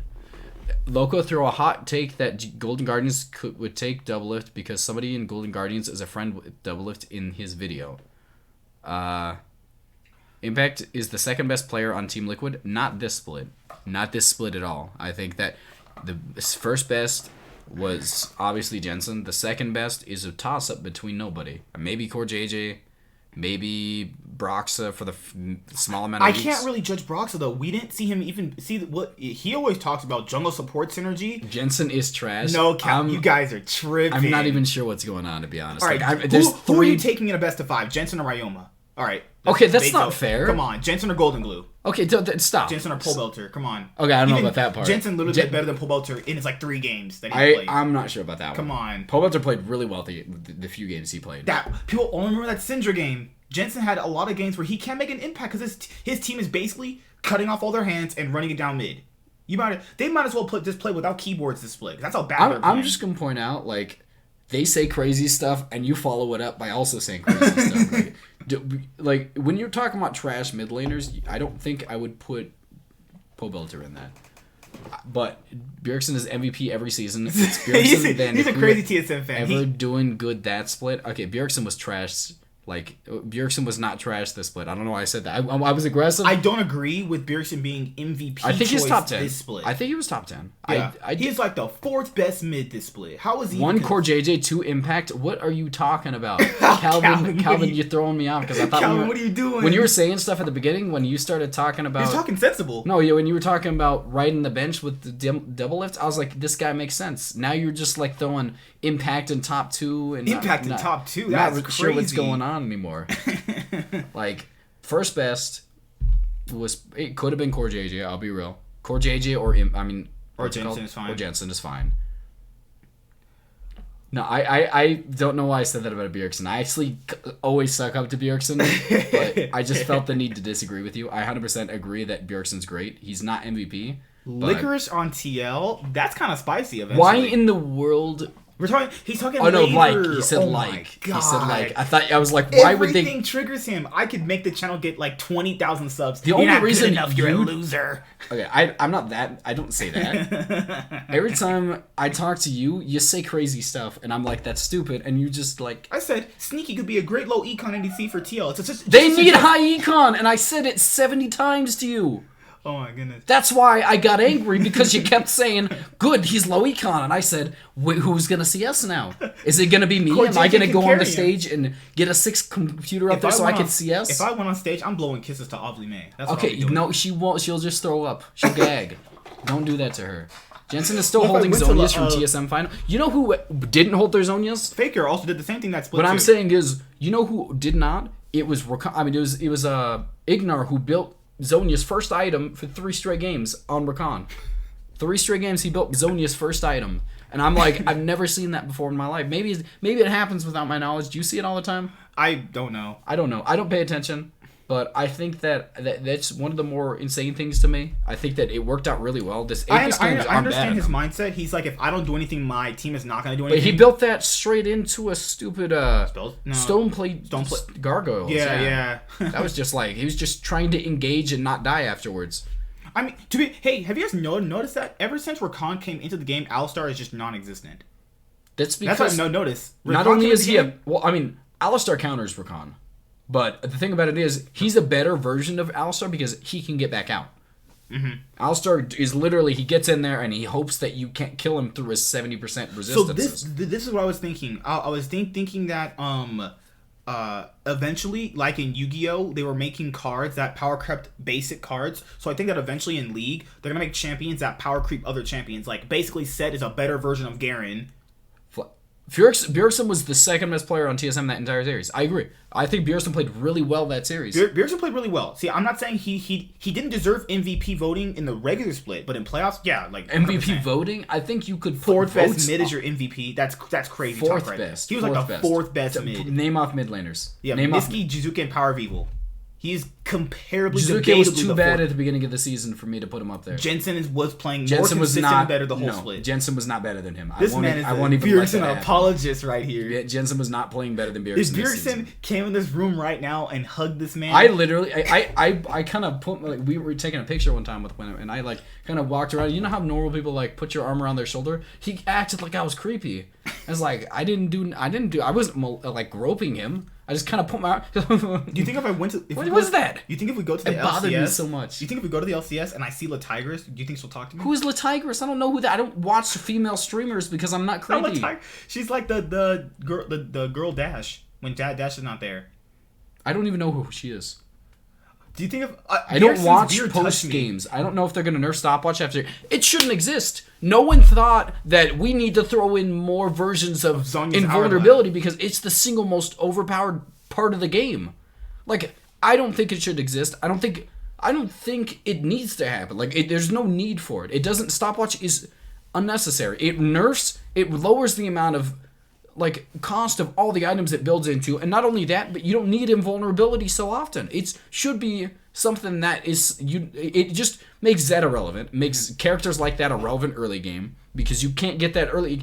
Usually you poke them down and like at 6 you're able to engage and get a kill or at least force them off CS because of it, but it negates that because it just completely puts your power spike and they can't go on to you because the threat of you always being able to negate. Well, the reason why they did it is because they thought that it could stop dives. Because having invulnerability. No, it diving, is literally one of the main facets of diving. Like, you get on his.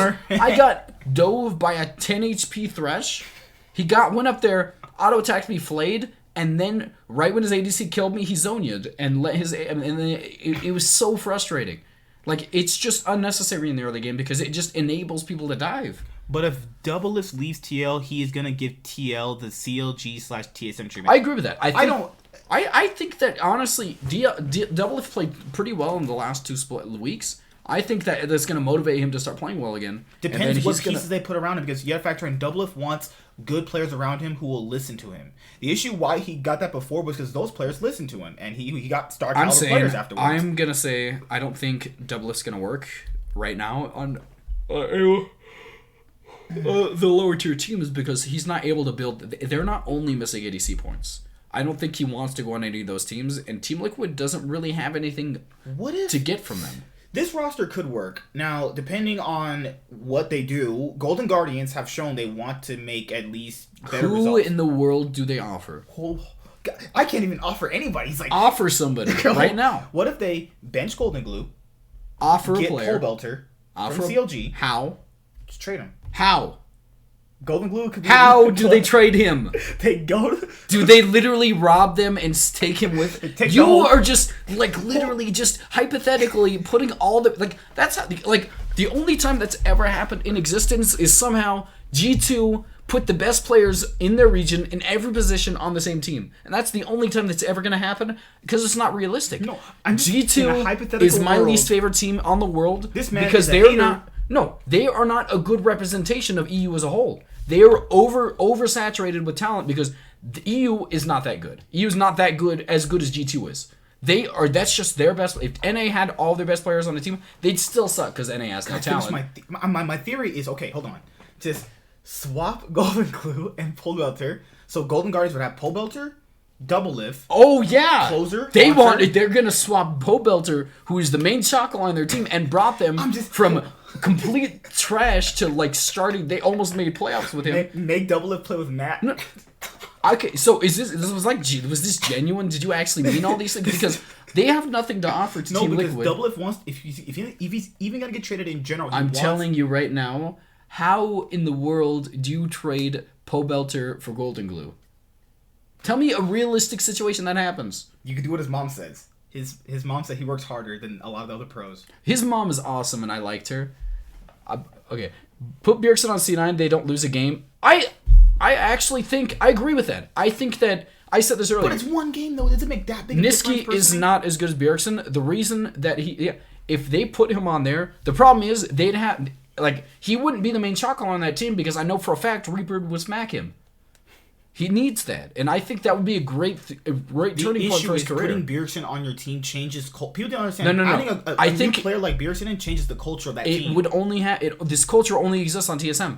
It didn't happen on Ninjas in Pajamas. Oh yeah, because they're like, we're not listening to the dude. I'm saying it only happens on Team TSM because he's unable to it. If you went on Cloud9, I don't think he'd have the power he has now. To be fair, you could both Zvens are way better on C9 than they would on TSM. Niski is not as good as Bjergsen. But Niski has a better mind for the game right now. Bjergsen's still stuck in this Bjergsen is literally straight hard carrying a lot of the games. He straight up carried that series almost. Here's how I should word it. Niski knows what's better for his team. Bjergsen knows what's better. I disagree with it. That is literally one specific area where it's completely spammed on Reddit, and it's not true about Bjergsen. Bjergsen is incredibly good at map awareness. He rotates to a lot of skirmishes, and he's not usually late. TP being buffed is an incredibly good thing. Even if he was even if he was passive, TP being buffed consistently means that he's able to make it to these fights earlier. Like, there's no reason. CLG and TSM got worse after Doublelift left. I don't understand. Basically, they weren't really that good to begin with. It's just that, okay, let me talk about CLG. So when Doublelift left CLG, after that one split that they Are you joking? CLG literally became almost winning what's it called? MSI after Doublelift left. But I'm talking about after that split, it like their players were always like not like the best in every single role. They were like good enough. That's why they didn't look good afterwards. Their players were never like superstars. It was just like they were good enough to fit the role a team needed. TSM's thing was that Burger and Doublelift are stuck in season 6. Right? Calvin, thank you. I'm the voice of reason here. Okay, thank you, this Calvin. guy, you're arguing. Okay, when you're on his side in an argument, you know you've done something incorrectly in your thought process. My big thing about Bjergsen, just straight up, if you look at the process of how he played that series, there was nothing wrong with most of his early game movements. His early game movements are the best part of his gameplay. I'm just saying, outside of this series, and not even just outside, his best qualities have always been early game. He's proactive in the early game, and it's not just laning. You're comparing him. That's Froggen. That's what Froggen does. Froggen is the exact opposite of Bjergsen, and that's what everybody said. And somehow Froggen was considered an MVP level quality player. Bjergsen, if you look at just gameplay, and a lot of people do, he looked great. Did a lot of stuff. He carried a lot of games just purely on mechanics. But you don't understand the difference in play styles that he forces onto his team because he's unwilling to participate in the early game. He forces them to go on to later scaling. What's it called? Scale up out of basically like if you have Froggen on your team, you turn into Froggen's team. That it's every single team has always been the same when they have Froggen on it, and that's just reality. Then. What if Steve just changed the coach and take Coma since Steve is rich? You know what? How could he buy Coma from Vici? Yeah, I'm being real with you. Like. Coma could fix them, probably. The problem is that NA is comparable. Like, NA companies definitely are comparable to Chinese. It's the only, region that does. The problem is they won't invest as much money. They won't put as much money to bring Coma over, especially after the last 2 seasons. What was the last thing? Froggen's literally stuck in season 1. It's just the reality is... Oh, look at that. Reality is that Froggen just does not transition well into modern playstyles. Mm-hmm. And what is it? It is a good idea, Sean, but I am not sure if he fits C9 culture. See, I'm not sure he fits it either. I don't think he does, but the problem is, the fact is that he would not be able to mold the culture. I think that in turn, he doesn't have that type of person. I think he would be molded by it, or he would not be. Is Blabber gonna mold Bjergsen? I think that Reaper is, and I think that's just the reality. Like, Licorice is obviously playing so well that I think that Bjergsen would respect that. I think Bjergsen also demands... Bjergsen and Sven again? Oh my god, that would be so weird. That's the problem, is that Sven probably doesn't like Bjergsen after being on a team with him, so I don't think he'd like it. Now, what if Bjergsen grabs Licorice and starts making out with him? Like, do you just not know how to keep it? Like, why? Why did you even say that? Okay. Did we cover most of TL trading Doublelift, or what other ADCs did we talk about? I didn't say my patented Piglet yet. Oh my god. Okay, they already went. So my argument was they had Bang already, but they already had an SKT World Champion ADC before. Team Liquid. Bang. No. Remember, why go down the rabbit? They never had Bang. No. Why would they go down the rabbit hole of having an SKT World Champion ADC again? It didn't work out the first time. That was Piglet the first time, and he was the best ADC in the league for 2 straight seasons. I'll fight you on that. I'll literally fight everybody who says that's not true. Because you didn't watch back then, if you even argue with it. This man is like a Zack Snyder cult fan for Piglet. I'm literally the biggest Piglet fan on the planet, because everybody who doesn't understand the micro mechanics that this man has not actually, or is either not able to identify them when they see it, or is not able to understand it. Like, they're just not watching the games. He's mechanically one of the best ADs in the league, and I hate everybody who says he's not. I don't think he'd be an upgrade over Doublelift right now. I don't think they should replace Doublelift, but if you're going to do it, you have impacts on the team who's ever already best friends with Piglet, and you have a Korean in the bot lane who they like him too. We saw 3 Koreans not work in Clutch Ball. Lyra, Clutch. You had Huni, Lyra, and Piglet. One more split, because this year Team Liquid needs to face a lot. I think they should continually keep Doublelift. I think that's the reality. That's the best choice. We bring it up. What? If you trade Doublelift, that's a lot of your branding there too. You need someone to be there for your branding. Piglet free agent Omega. I'll literally. I'm not even gonna argue with that. Yugi, thank you. Oh no, Yugi, don't thank you. Yugi, Piglet over Doublelift. Calvin's trolling. Calvin is literally. You can't agree with Calvin when he doesn't agree with me, though. I'm trying to find the mod button real quick. Oh my god. Calvin, whatever. You can be mod. Sean. Stop trying to mod everybody, dude. You have 17 mods on here. Whatever. Sean, he's cool. You can't mod everybody. Sean gets to be a mod. Oh, thank you, Ryan. Yeah, okay, so just to not to go off on Zack Snyder, it's like Zack, okay, so he likes Man of Steel. Kind of. We kind of like Man of Steel. I love Man of Steel. You didn't like it. It's a bad Superman movie, but it's not a bad Superman movie. It's a bad Superman movie, but if you take Superman out of it, it's a decent movie. I'm gonna say there's two comparable. We'll get off on a tangent of not. No, this is just for like 5 minutes. I promise you'll be like 5 minutes. My thing about it is obviously different takes on already defined superheroes is completely fine. You can have these things. It worked out, in my opinion, in Injustice when they made him evil. But Injustice is an established story with. It doesn't matter. It just shows that it can work, right? But okay, so when Iron Man came out from Marvel, you liked it, we liked it. I hated it. I hated it. Everyone outside of you loved it, and it worked for a universe. I'm saying just because things that are consistently the same work doesn't mean that things that change up the dynamic of it aren't good too. But he brought it out, and people weren't really liking it. They didn't like it because that story was trash. Hey, should I let them die? Maybe. It was the stupidest thing ever. His morals were terrible. Everything about it was horrible. Remember this, guys? Remember this? When he tried to come save him? Someone said because since he was 11 years old, he couldn't use super speed to save his dad. That was an actual argument. This man actually used it earlier in the movie. Like it didn't even make sense. That didn't make sense. No. One of my comments, I had to delete it. It was so brain dead. I almost wanted to die. This is what he said. He said Superman could not have used his super speed because he didn't know how to use it. This man used his microscopic vision in like a scene. What are you telling me? Deadlift keeps combat. We'll just go back to that. Okay, but yeah. Okay, so basically just kind of sum it up. People weren't liking his movies anyway. And he said release the Snyder Cut. Your movies weren't that good, dude. His movies weren't that good. No one really liked them, and I like the direction that DC is going now. I'm gonna make a follow-up video to it, but his movies aren't worth the hassle everybody's throwing at it. His movies aren't that good. Okay. Justice League was not that good. I know Joss Whedon thing. Man of Steel is like whatever, like a C movie, right?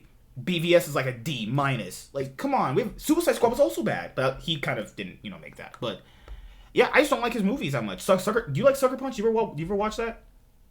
I don't think it's relevant to the conversation I'm trying to have. Did you watch Watchmen? I'm not doing this. I'm not doing this. You're gonna suck me in for a minute. Are you making puns? Okay, I'm just gonna look at this. Okay, Calvin. How can you have Calvin validate me when Calvin's validating me? So it can't happen because TSM literally can't take it.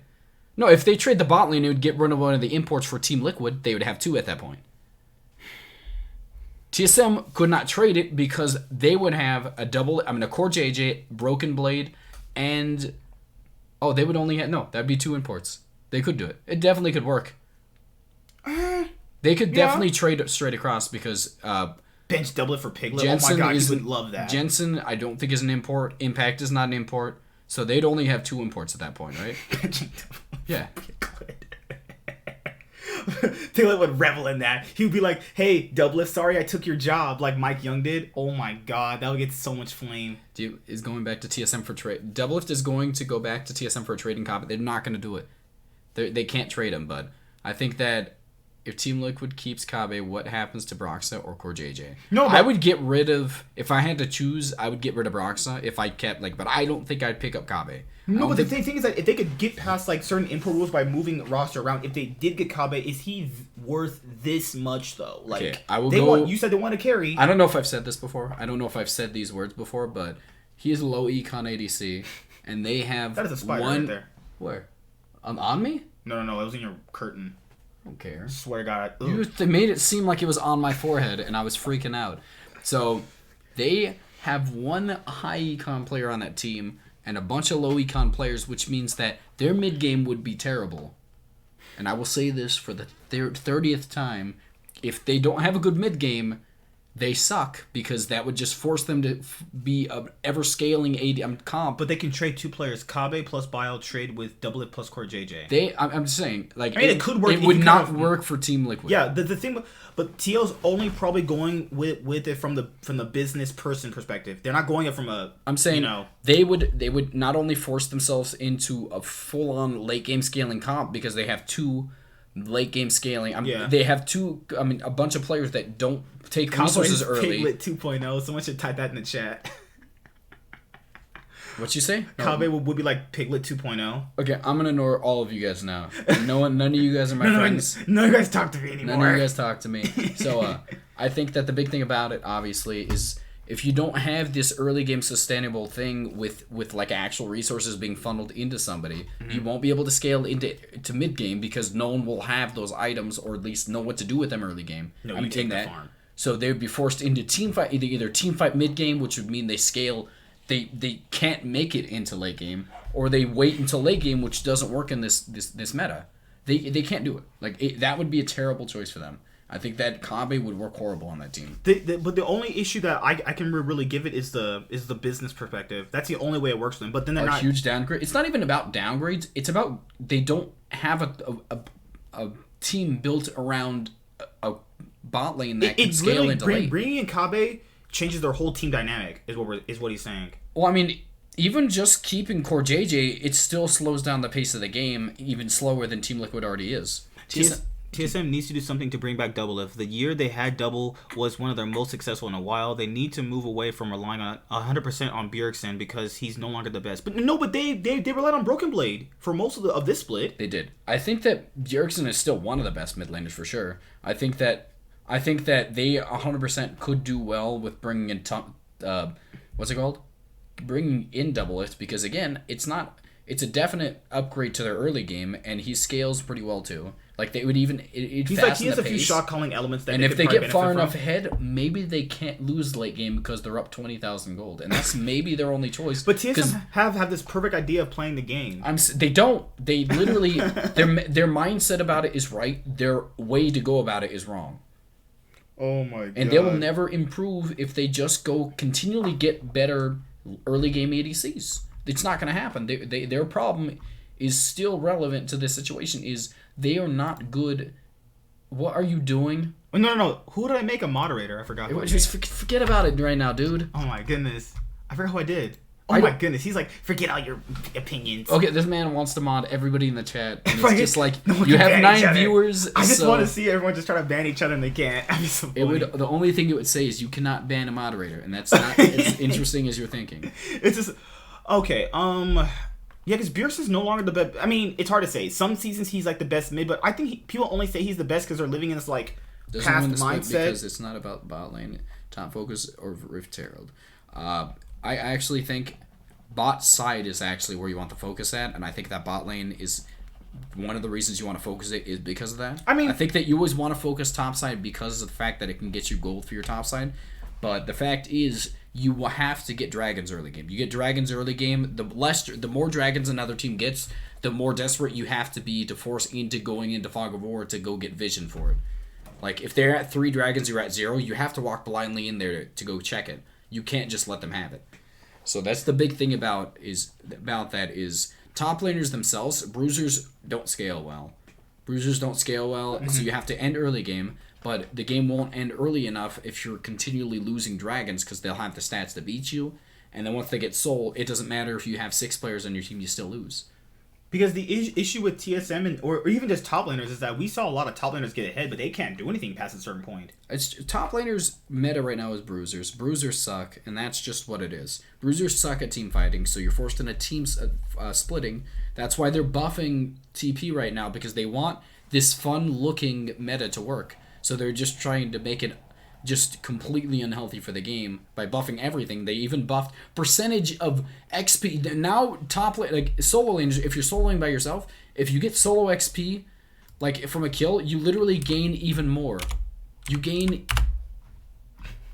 even more XP from solo killing somebody. So that makes if think about it in solo. If you're mid laner, you're gonna have like more CS than your laner and all that stuff coming from bot lane, and you're gonna be a level 6 what's it called? You're gonna be level 6 Twitch, and a level 12 LeBlanc is gonna come down to your lane and one shot you with just a Q.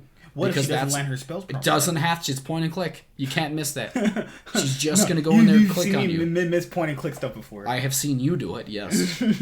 I have a long message, but in a league game at the moment. Oh yeah, just type in when you're done. Can Doublelift win Worlds if he was in another region? Could I win Worlds if I was in another region? I think if Doublelift was on 2015's SKT, he couldn't make it. He could not mess that team up enough to make them suck. while we're talking about domestic, what are they going to do when they are in international? C9 is the only team who is prepared for international tournament. I think actually, my opinion on it is they have a pretty okay grasp. They just don't have the players all around. They're reliant on early game skirmishes, and they're not going to win all of them when they go to international tournaments. They're super reliant on Niski roaming a lot of times too. Niski's not going to be able to roam if a better mid laner shoves him in. I think, no, it's literally just making bot lane so irrelevant by giving them even more XP that you're gonna get one shot by the mid laner just by them looking at your lane. Like, I'm so upset about it. But yes, I think the big thing about it, obviously, is the fact that C9 actually, domestically, I don't think they have that good of a grasp on the meta. They're just so far ahead of the rest of the teams in the league that it doesn't matter.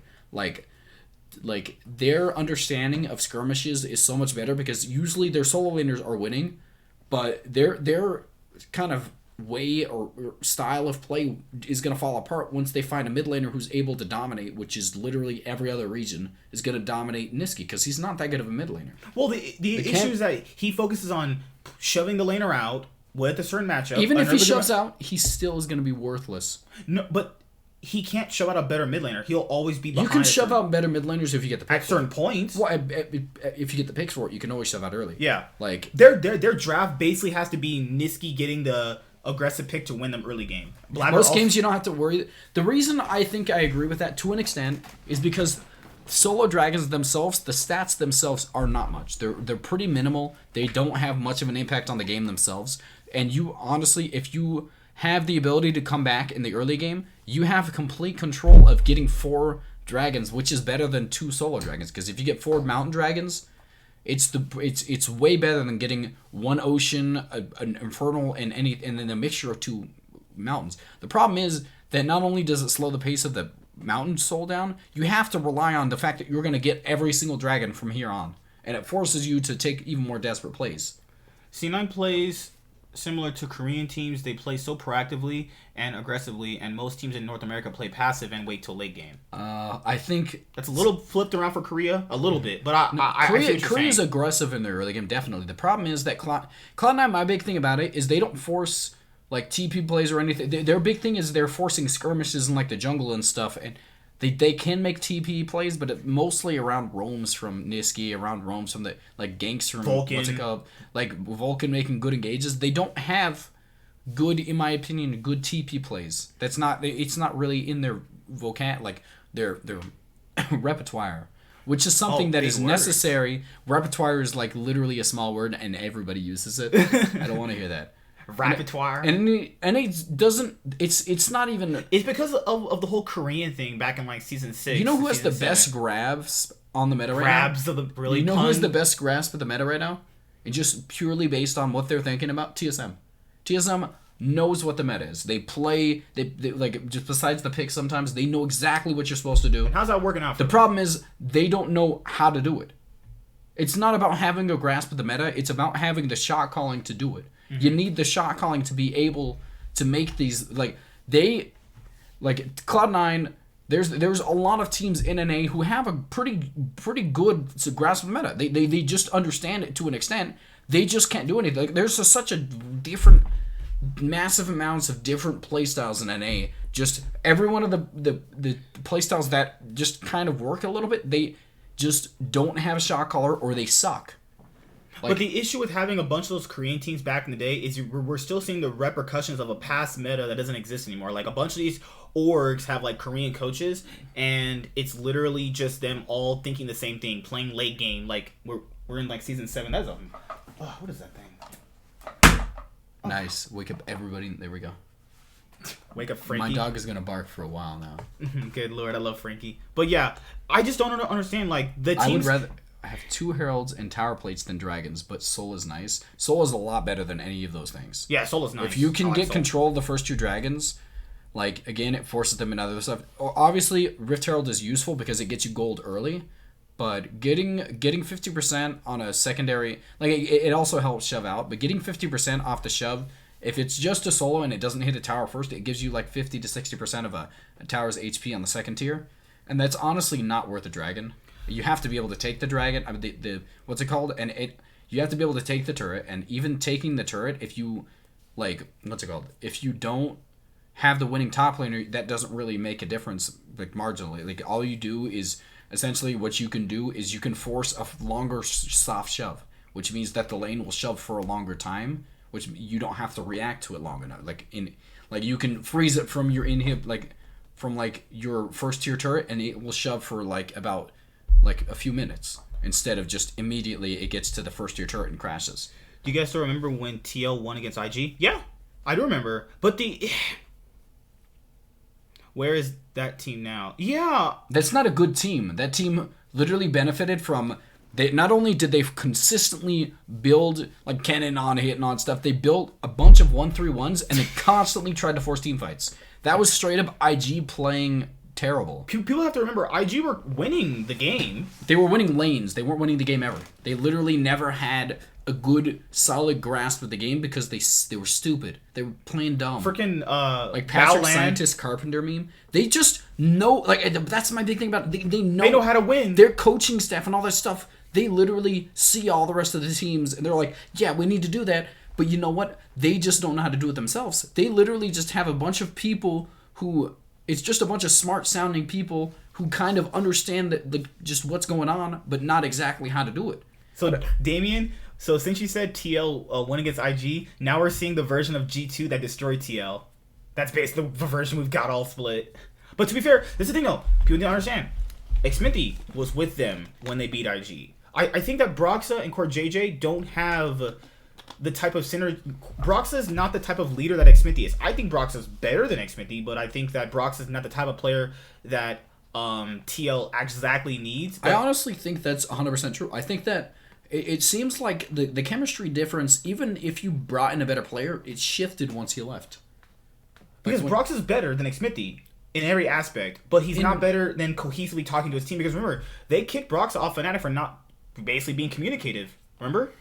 A lot of players were like, well, yeah, he's not... Our jungler didn't really communicate what he wants. No, my big thing... They said that because they brought in Selfmade, who's a better player, on top of the fact that he was best friends with Nemesis.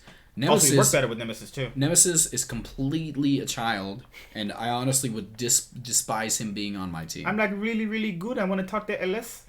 Did he say that? Yeah, I don't know. That's how he sounds to me. They're German. They all sound the same. I don't like his attitude. He just is too good of a player to ignore. It's just that once TL got Broxa, it's like they became worse because Xminty was like, what's that thing kids used to so glue? Xminty is like glue. And really just had to and once they removed the glue, everything just fell apart for them. It's more so I think they don't have that mature kind of person who can take control of, I don't even know if Xminty did that, but it kind of seemed like him. I just think that a lot of the early game character plays came from Xminty. Let's just think about it like this. I'll go over it in a better sense. Oh, if you guys know, smarter. No, not a better sense. You know, I don't know if this is kid friendly. Can I say unkid friendly? You can say the word fuck if you want. Okay, I don't think you can. I'm just saying. I think that everybody, personality wise, on Team Liquid is a complete bottom, and they need a top to take over control of the team, and they just don't have that. You know what all these different. So you want Sneaky on top of it? But Sneaky is literally the bottomest bottom. It's not going to work. They need a top to take control, take the reins, and ride the rest of them to a victory. It's not going to happen. Good lord, man. I mean, you said I could do it. You said those specific words. I think the Dragons are overrated. I would rather play for Baron. Using Herald top gives lots of control for Baron setups. I value Herald and Baron over Dragons. Okay, I mean, the souls literally... Every single one of them are like, if I had to put, I can't even put a gold value. It's like 1.5 items worth of stats right there. But IG choked against Team Liquid. It's just like Team Liquid. No, FPS, I think G2 G2 weren't, see, G2 had better team, yeah. I love G2, but we weren't beating FPX. Like, yeah, in my fan sense, I could say, hey, yeah, they were going to beat FPX, but realistically, were they really going to beat FPX? The only reason why people say G2 choked against FPX, Damien, is because people didn't watch the LPL. FPX were insane. FPX wasn't even the best team in LPL that But season. They were so good that like no one watches the LPL, and then they're like, man, this Western team choked. No, FPX were better. Like, they were just better. Nobody watches the LPL. My big thing about FPX that season, 2019, it was the fact that they had the best grasp of the meta at the time. They were consistently jungle mid synergy, and they were able to roam around the map efficiently to force like kind of proactive plays to force like tower plays and all that stuff early game, which is a lot more relevant than it is now with like all the what's it called, the turret, like the dragons and all the objectives that you have to get. If you can force early game aggressive plays and try and get the towers going, you can transition that into rotations, which means that all you have to do at that point is get like kind of you can ignore the dragons for a little bit, get the Rift Herald and force like more tower plays in mid and stuff, or wherever you're going to go, and then you can transition all of the gold you get from that. It's just straight up fast tempo play based off of coordination from the mid jungle. You're not able to do that with any other like combination besides maybe support jungle, but it's still not as effective. They had so many issues with actually getting Brox into play as well. Yeah, that's true. It's not even just that, because even when they had Broxa, they still weren't that good. Everyone went into that with high expectations for G2, so they lost. It was a huge upset when in reality it wasn't. See, yes, because if you watched the LPL, you knew it wasn't. If you like had a brain and it wasn't the size of a monkey, you would actually know FPX were better than G2 at the things that G2 were better at. G2 were good at early game, mid game proactivity. FPX had better shot calling, and they knew how to maneuver around the map better. I will point out right now, FPX was worse at team fighting than G2. That's true. That's the reality of it. FPX was so much faster paced than them early game, which is the reality of what the meta was last season. They just understood the meta. They were able to take advantage of it. Their coordination was too on point to the point where they had too big of a gold lead each time. Like, G2 weren't ready for the picks they were able to pull out, weren't ready for the speed at which they played in the early game. So when they beat SKT, it was like, okay, like you could see, because to be fair, the reason why it wasn't such a big upset the second time is because they already beat SKT once, and they beat them twice in the MSI anyway. My thing about G2 last season is they're slightly overrated. And by slightly, I mean there's a major flaw in their play style. Out of 10, what would you give them? I think I'm not doing that. Maybe about 8? Out of all time? Out of 10. No. Out of like last year, you've rated the performance based off like a scale of 10. What is the scale based off? Like, who's the 10? Just like their overall year. Who's a 10? Just say a 10 real for me so I can understand. Is it like every year all around? Or just that 2019 year. 2019, if you're saying that like the Chinese teams are like a 10? Yeah. Well, then I would say like they were like a 7.5 to 8. Yeah. Like they genuinely, they could have won. There's no chance for minor region to win unless no one else shows up because of the fact that they just genuinely don't have the player base. If LCS, LEC, LPL, LCK, and even that dog crap region LMS, if they all just like never show up to Worlds, it's very, very possible. I'm saying they just don't have the player base for it, which means they don't have the talent pool, and on top of the fact, all they have is a lot of crazy strats because they have to pull out these little pocket pits. They have to do what Unicorns of Love did back in the day. Yeah, all they have to have was only cheese. way they work, and it doesn't work in a best of 5 because even if you win the first one, if they ever got to the best of 5s, it wouldn't work in the second one because all their strategies, unless they have a million of them, wouldn't work. There's a chance for anything to happen. That is definitely true. What I'm saying, but realistically is what he was. You guys are both named Damien, but just spelled differently. But yeah, whatever. It's just like... I mean, the minor regions have little stars like Audi. You have Talkers, who has at one point a star. Talkers is not a star. Like, they have...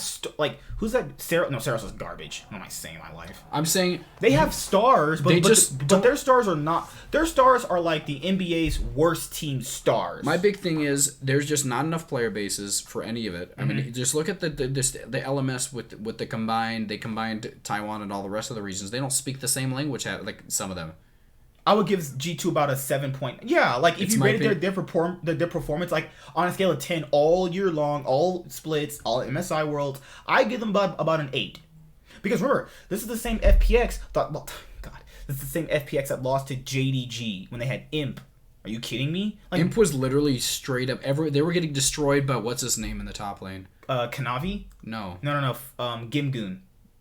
No. They had Did you say Gimgoon? Gimgoon was destroying Gimgoon was getting destroyed by is his name Chaser?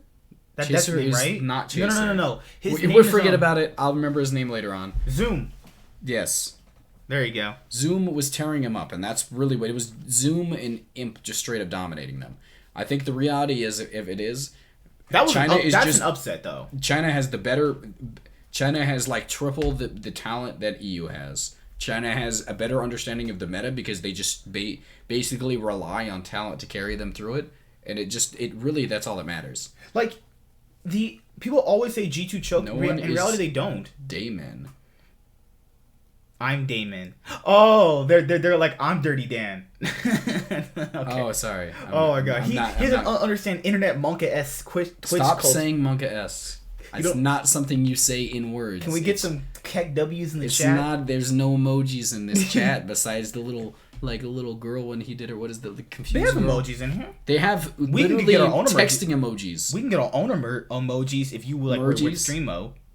I can make it to where what are you? Emojis? Stop! That's literally texting emojis. Oh my god, he's talking about like freaking those little stickers that you have for like if you're like You just call Twitch emotes stickers? Oh my god. Okay, let's talk about the LEC. So my LEC fans are gonna hate me if I don't talk about the LEC. All right, so what did you think about the LEC this week? Because G2 Origin played Rogue first, and then you had G2 playing Origin. And did you think Caps looked better? I think Caps literally couldn't look worse than his previous. What are you going to standings for? You're a dork. Okay, you want to go to this? I'm saying Caps literally could not look worse than his previous split. Series. No, stop. Thank you, Damien. He's got a bunch of keck W's in the chat.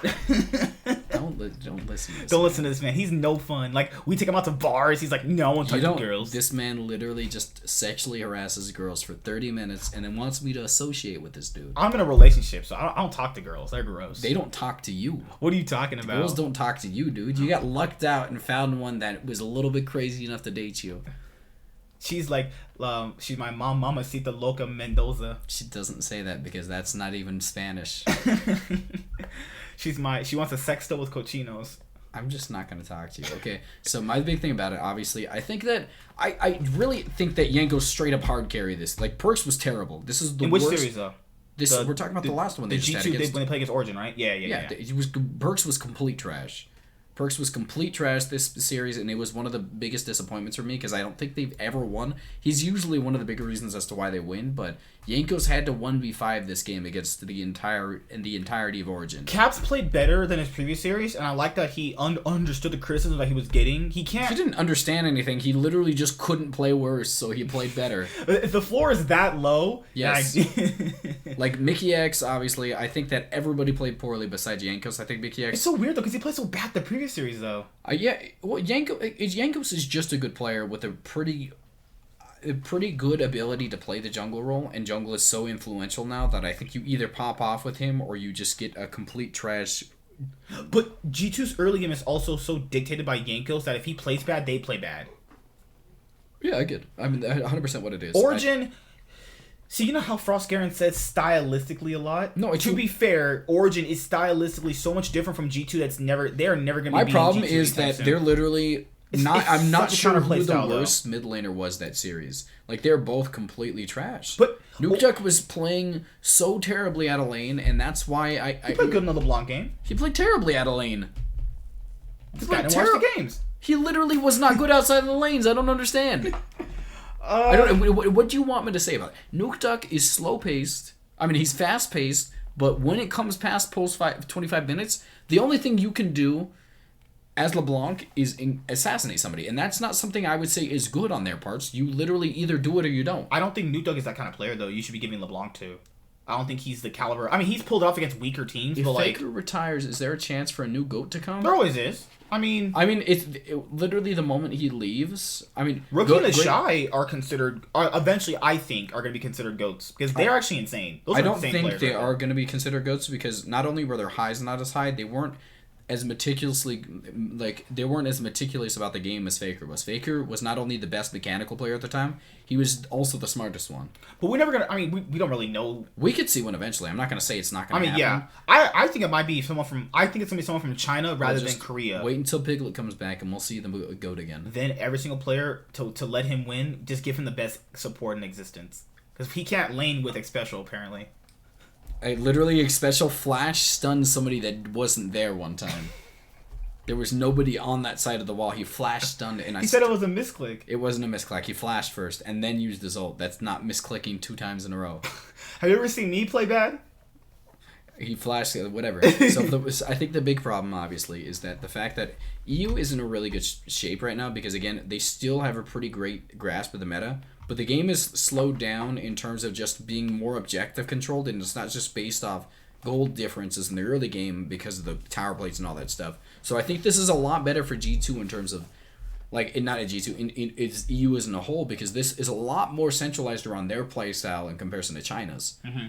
That's why I'm a little excited to see what Worlds is going to be like, or if we had an MSI, which is not going to happen. I would. Someone told me that Cloud9 would lose to Vitality. I'm like, go home, you're drunk. But Cloud9 would probably beat like 6 out of 10 at them.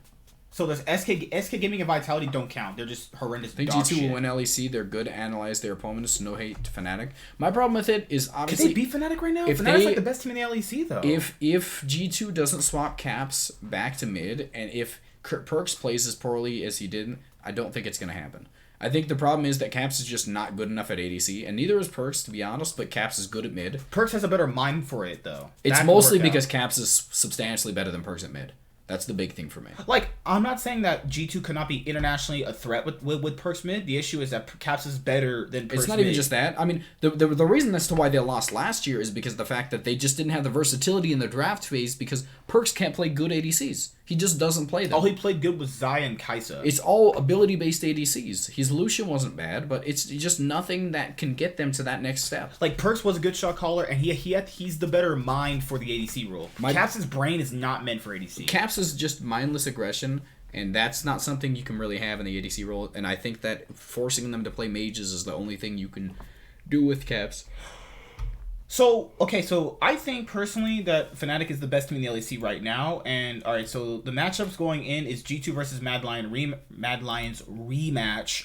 I think Mad Lions is going to get stopped. I don't this time around, you think that G2 will get the They revenge? just don't really have that good of a team. Or like Orome is just not good. Shadow and Karze are good in my opinion. Kaiser's not bad. Kaiser's not bad. Is TPA still they're called they're called J Team. J Team. Right? I don't know about J Team. I honestly don't know about Taiwan if they're still there, but they I know rebranded to J Team back in like 2017. Yeah. They still exist. It's they even said they still have the trophy. It's just different company brands it obviously. They're bad now. Honestly, I watched the PC. It's called the PCS now.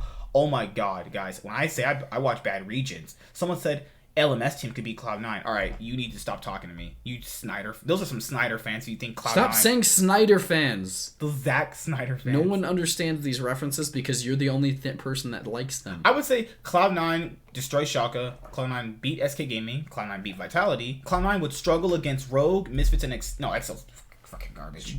Cloud9 would probably lose to Rogue in a lot of situations. Yeah. I think that they just have a bad play style for Cloud9. I think that Schalke... Origin would probably beat Cloud9. Schalke would definitely stomp Cloud9. Alright, here's the thing. This man is crazy. Oh, okay. This man's definitely nuts. wouldn't happen. Excel Esports is like that girl that you want to go home with, but you never do. My big thing about Excel is they have good pieces around them. Like, it's not definitely like their not comp is forward. bad. Their comp is not bad in LEC. But Look at this. Yeah, like K-Droll. K-Droll is great. Yeah, Patrick, who I think played really well last split... Expect was playing really well at the beginning of this season too. It's just the fact started falling off a cliff. Not only did they bring in the least mentally stable mid laner that's ever existed, and Mickey, but they also brought in stupid Youngbuck again, and I don't. Youngbuck vouched for Mickey, and now he wants to get rid of him. Youngbuck is trash. Is he trash? Is he? Youngbuck is trash. Got G2 and Fnatic. He has 6 titles though. I don't care about titles. He doesn't care about anything. Who also had a lot of titles? Zix, and I hate him. Zix is trash too. Good lord, man. You know who else is trash? You. Oh my goodness. This man's drunk. I'm just angry. I'm angry now. Go home. You upset me. Literally should have been coach of the split last spring. Zix literally should have... Oh. Good lord. I hate you. Zix. So if Zix is ever going to come on the show, I don't agree with his opinion. I think you're a great, fantastic coach. That's because he doesn't actually understand how bad you are at everything, every facet of the game. Your drafting phase is terrible. Your teams have always struggled. Even when you have the best pieces around you, you're trash. And I hate you. Zix, I love you. I personally think you give up. I don't like him either. So that's the big problem. I think you give your players a lot of chances to grow and what they want to do in the draft phase, which is really good of a coach. You let that's literally the worst compliment ever. Even your compliment sounds like somebody who's just trying to make somebody who's bad feel good about themselves. All right, Fnatic is the best team in the LEC right now, and do you think that if G2 did face Fnatic in a rematch, do you think G2 beats them? I think G2 has the capabilities to beat them because Jankos is substantially better than Selfmade. I don't think about that. I don't know about that. I think it's even from them. No. No, Damien, we're just trolling, having some fun. I'm not. I'm serious. No, he's. My big thing about it, obviously, is the fact that I think that Yankos 100% has high. Stop putting KW's door. He's the one we have fun ever. No, godly. But yeah, Yankos has a better understanding of the meta right now. Selfmade is just the more mechanically gifted player, and he's just really fast paced, which means that usually he's able to take over the game. I think my big thing about it, obviously, is I think Fnatic actually might lose if they face against G2 because I think they mentally suck against G2. Not even just mentally, it's the fact that Yankos is a lot like his fast paced self is going to be able to take over the game. Even though Selfmade again is fast paced himself, I don't think he's as meticulous about his aggression as Yankos is. Bwipo's playing better than Wonder. Selfmade can match Yankos. Nemesis is playing better than Perks, and Reckless and Hillsing are better than Mickey and Caps right now. Yeah, I agree. They have. We're talking about highs right now. I know, but like looking at it from this split alone, they're playing right now better. I mean, they literally didn't even have a better record this season. They went 13-5. They had 2 more losses. I mean, that's regular. I'm saying you're saying they played better, but in reality, I don't. They're playing better right now. G2 ended the season on an 8-game win streak, and Fnatic ended it on a loss. I mean, it's true. I mean, it's just the reality is they lost that last game by trolling. Come on, I'm just saying Fnatic was not better than Fnatic. I mean, G2 this split. They just didn't play better. Right now in the playoffs. They had 2 series so far. I think the big thing, you're giving a little bit too much credit for wins that I think they got against Mad Lions, who I don't think is good. And I told people, I called it. I straight up said they got a hype upset win, and then the next series they're gonna lose. It wasn't I just even hype. Called it. It's the fact that G2 played like complete garbage. Like everybody on their team, like Caps literally W'd himself away from the Nexus. How do you in what theory? Like, how do you theorize that's okay? Wild Turtle calling right in front of a Nexus and couldn't hit it to win. Do I think Blank is still a good jungler? I think Blank was good. I was thinking about Blank today. Blank is trash. Blank was good at one specific, maybe G2 intentional. Like, I'm so confused. Like, everybody types at once. So have you ever had viewers before in your streams? Oh, yeah, to light stream all the time. But, no. I think the big thing about it, obviously, is Blank started struggling recently. I mean, he started struggling right after his first good split. Or season. Here's how Bangy couldn't play the new style of jungle that was changing into that more fast-paced jungle, so they brought in Blank. Blank played that style, and then they won him aside with Blank. And then at a certain point, it was like, is Bangy really that much worse than Blank? He was. I mean, literally, they preferred Blank in a lot of their games. Even in Worlds, they played Blank. They played Bangy in They RNG. played Bangy against what's it called, and then Bangy sucked the next split, so they played Blank. Like, the reality is, I think that Blank was really good in his first season, and that's why they did so well at Worlds. My man Blank had a Jax and did 513 damage on a Trinity Force. But I think that my big problem, like, obviously, he just didn't transition well past that. Like, it's not even like the meta changed. I don't think he was anywhere good. The meta didn't change. He just didn't adapt. I mean, he just didn't play as well as he did. When your mind goes blank. Haha, funny fails, funny signs, funny. No. I just think that Blank benefited from a situation where another jungler couldn't play the style and he could play that style better. Well, he was the best jungler in the league at that point when he came in. I think he only looked that good because he had good pieces around him. Duke was amazing. Well, he was Faker just was amazing. Insane. Bang and Wolf, they're low econ. Bang and Wolf are like the best low econ bot lane ever, and they weren't ever losing. Because SKT was good when you gave Blank like Bang space to carry, but he didn't really Blank only ganked for Faker. And he didn't really gank for Faker. Blank never really ganked. He's like an upgraded version of Santorin. You have the worst perspective on junglers. I feel like you don't even like. But Blank is. I don't think he's that. Blank was extremely good in his first season. He was better than Peanut that season in Peanut's prime for a while. No, until he was. He literally even when Peanut had a more cohesive. No, he didn't. He had a more cohesive time. Like they both had really good teams at that point. If anybody, like if you remember the previous season, the MVP, the best player in the jungler for the first split for spring split was Peanut. Was Blank. Blank played the best, and then Peanut started playing better in the summer. Like he played even better in the summer split. I think that Blank just benefited from having Faker. Who would not kill that Faker on their team? 100% not true. He didn't even gank for Faker. It was straight up. He won. He literally was the best engaging player on the team fights. I'm not saying he played bad. What 2017, he was the best jungler in the world for a single split. 2017, what was it? Who did they have in the jungler? 2017? 2016. 2016, he was the best jungler in the world for a single split. I think that he started faltering in the summer split, and that's why everybody. And then he never really regained it from then. But Peanut was better in the summer split. Peanut was not better than Blank in the spring split. Peanut is now an LGD carrying that dog shit org that still somehow exists. Blank was good, but when you compare him to I don't think that good. He was really good in his first split. I promise you. I know a lot of people don't see it. He's actually really good. That's what I'm saying. Look at his team. He has Duke and Faker and the best low econ bot lane in Bang & Wolf. It's such a cop-out to say somebody's bad because their team's good. I don't think he was... He was really good. He was really good. You don't remember... I feel like you don't remember his games because, first of all... He benefited from... No, it was literally... He was fast-paced. He was the best team-fighting jungler in the league. He transitioned them from only late game to somebody who can actually fight into early mid-game. And that's the reason he was such a good mid laner. He was mechanically extremely good. I'll catch you later, dude. We missed so many things because you wanted to talk trash about Blank when it was... Well, perhaps one could argue that Blank was better because he had one, but Peanut didn't. Peanut was terrible on his time in SKT. No, you know, Yuki, if you're arguing that, then yeah, Blank was better. Blank was not better than... Like, Peanut is... Blank's highs are not as high as Peanut's. Blank was really good in his first split, but Peanut was the all-around better jungler in the second half of the season and all-around, like, later on past that. I think that... It wasn't on that team, dude. It was literally he was a good player. Like he genuinely was a good player. I'll give him credit. Remember, he has one of the highest win rates for a jungler on a single champion when he was like 18-0 on Elise.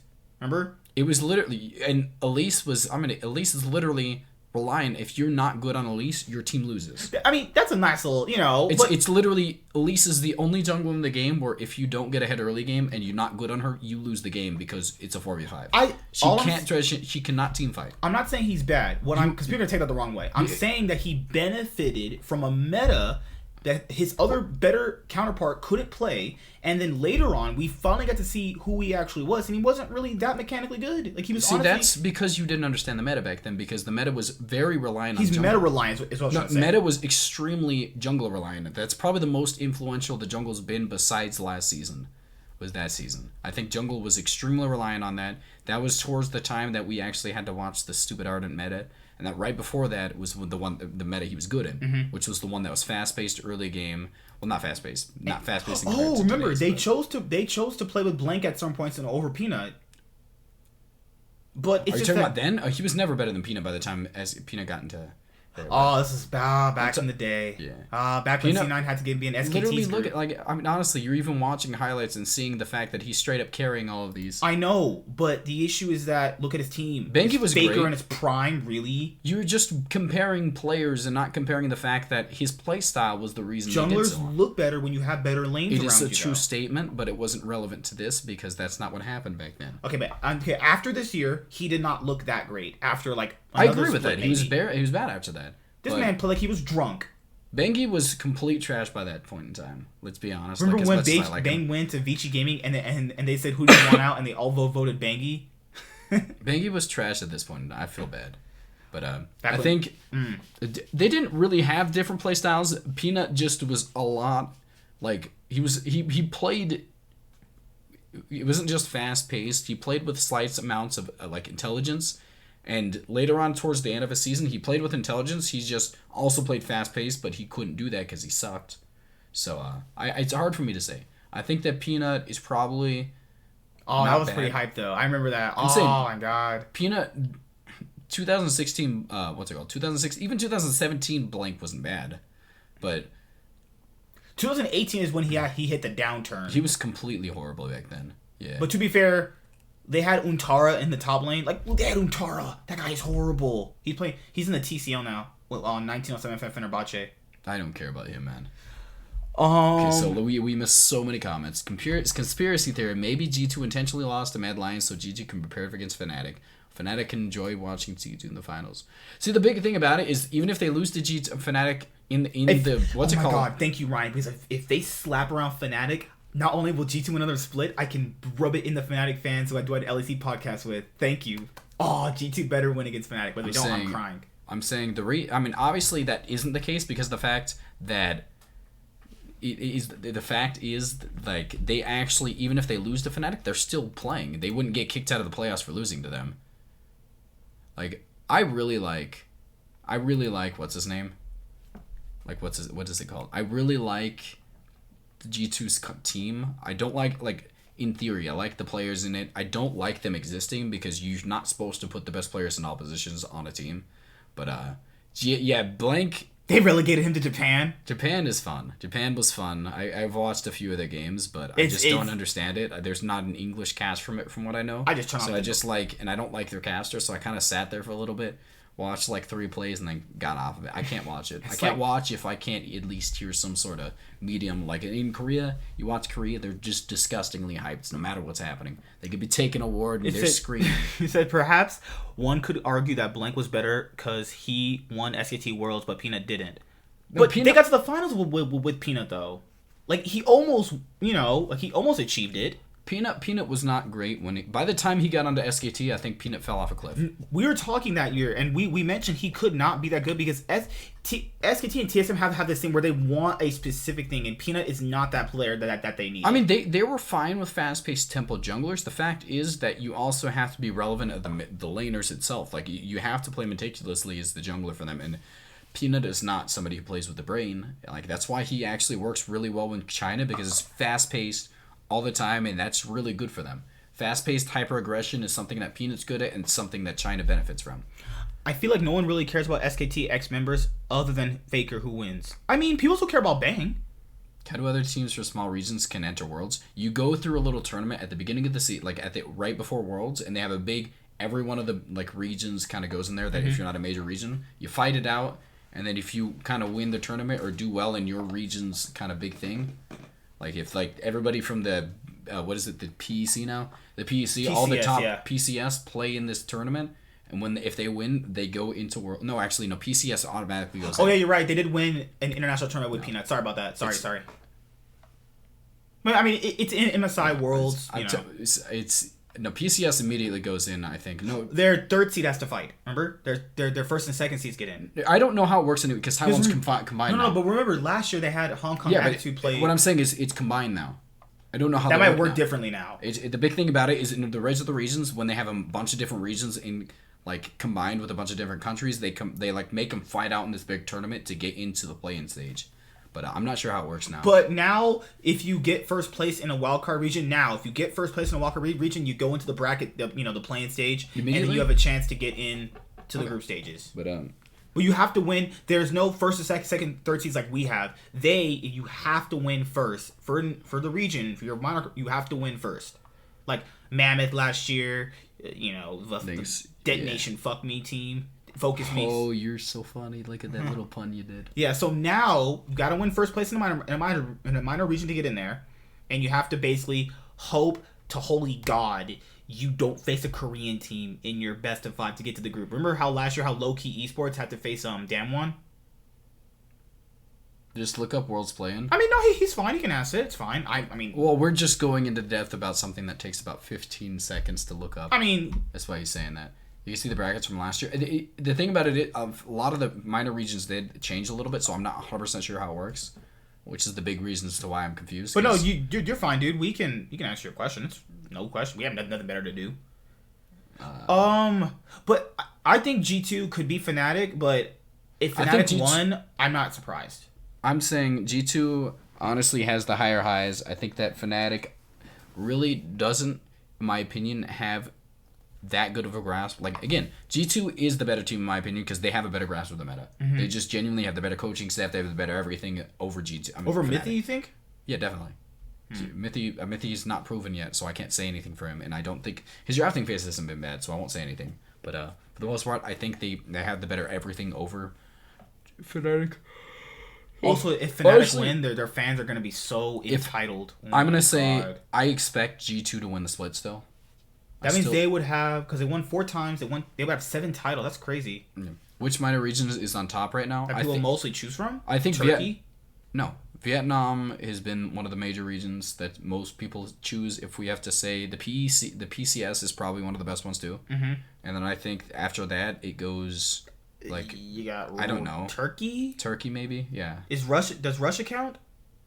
Russia doesn't have teams that I think are impressive, so no. All they have is Gambit and Unicorns of Love. Yeah, they send one pretty competent team every year, and they get placed against one of the major regions immediately every time.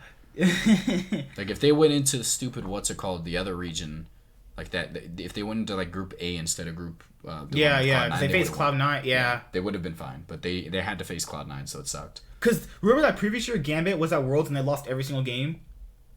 Golly, man. But yeah, guys, this has been fun. Actually, does anybody have any other thing we got to talk about? Because we did TSM, who are Omega LOL, Double if getting traded potentially, LEC and LCS playoff bracket overview. We kind of did that, yeah. Oh, we really didn't do the LCS. Okay, so last thing we could talk about is if Cloud9, is there a chance that Cloud9 doesn't win the split? I think the only chance I could see it again is mid-based stuff, but there's just not a team who has a good enough mid game to stop them from forcing skirmishes and taking over the game. So I don't think they lose to anybody. If FlyQuest win the split, I'm hanging myself. It was spring split. That doesn't matter. So who cares? Dang it! No one's gonna care. No one cares about spring split, especially this one that doesn't have any relevancy.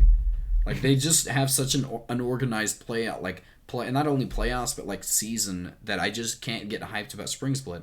Especially the beginning games where it's just a double elimination tournament, which takes away all the hype of the first I was games. still hyped for playoffs, though. It's just playoffs. It just brings in hype to me personally, because I'm a fan of everything. I'm a fan of not only, like, pretty much different regions, honestly. I really like NA. I think I like GAM. GAM is fun. GAM has a lot of fun stuff. Oh, my God. Last year, listening to Loco Doco was... I put GAM in second place, too, because honestly, guys, people know. The reason why I put GAM to get out of the group is because that group sucked.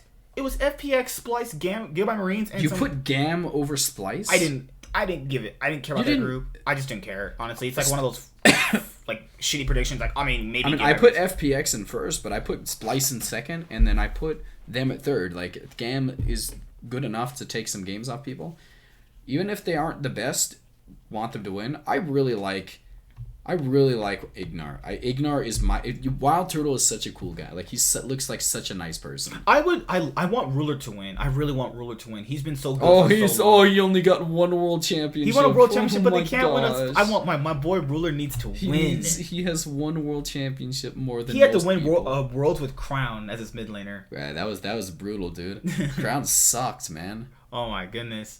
I mean, Jet said C9 is superstitious, but since TSM and Team Liquid are out, C9 don't have much to worry about. Yeah, see, their biggest competition is out. This is literally their split to win, though. I think that once it gets to Summer Split, we're going to see a lot more development for the other teams. And by other teams, I mean TSM, who he hypes up so much every single split. No, they're not going to. Well, yeah, they're not going to be good this year. Like they just don't have the shot calling for it. They can't base it off the fact that they have good players.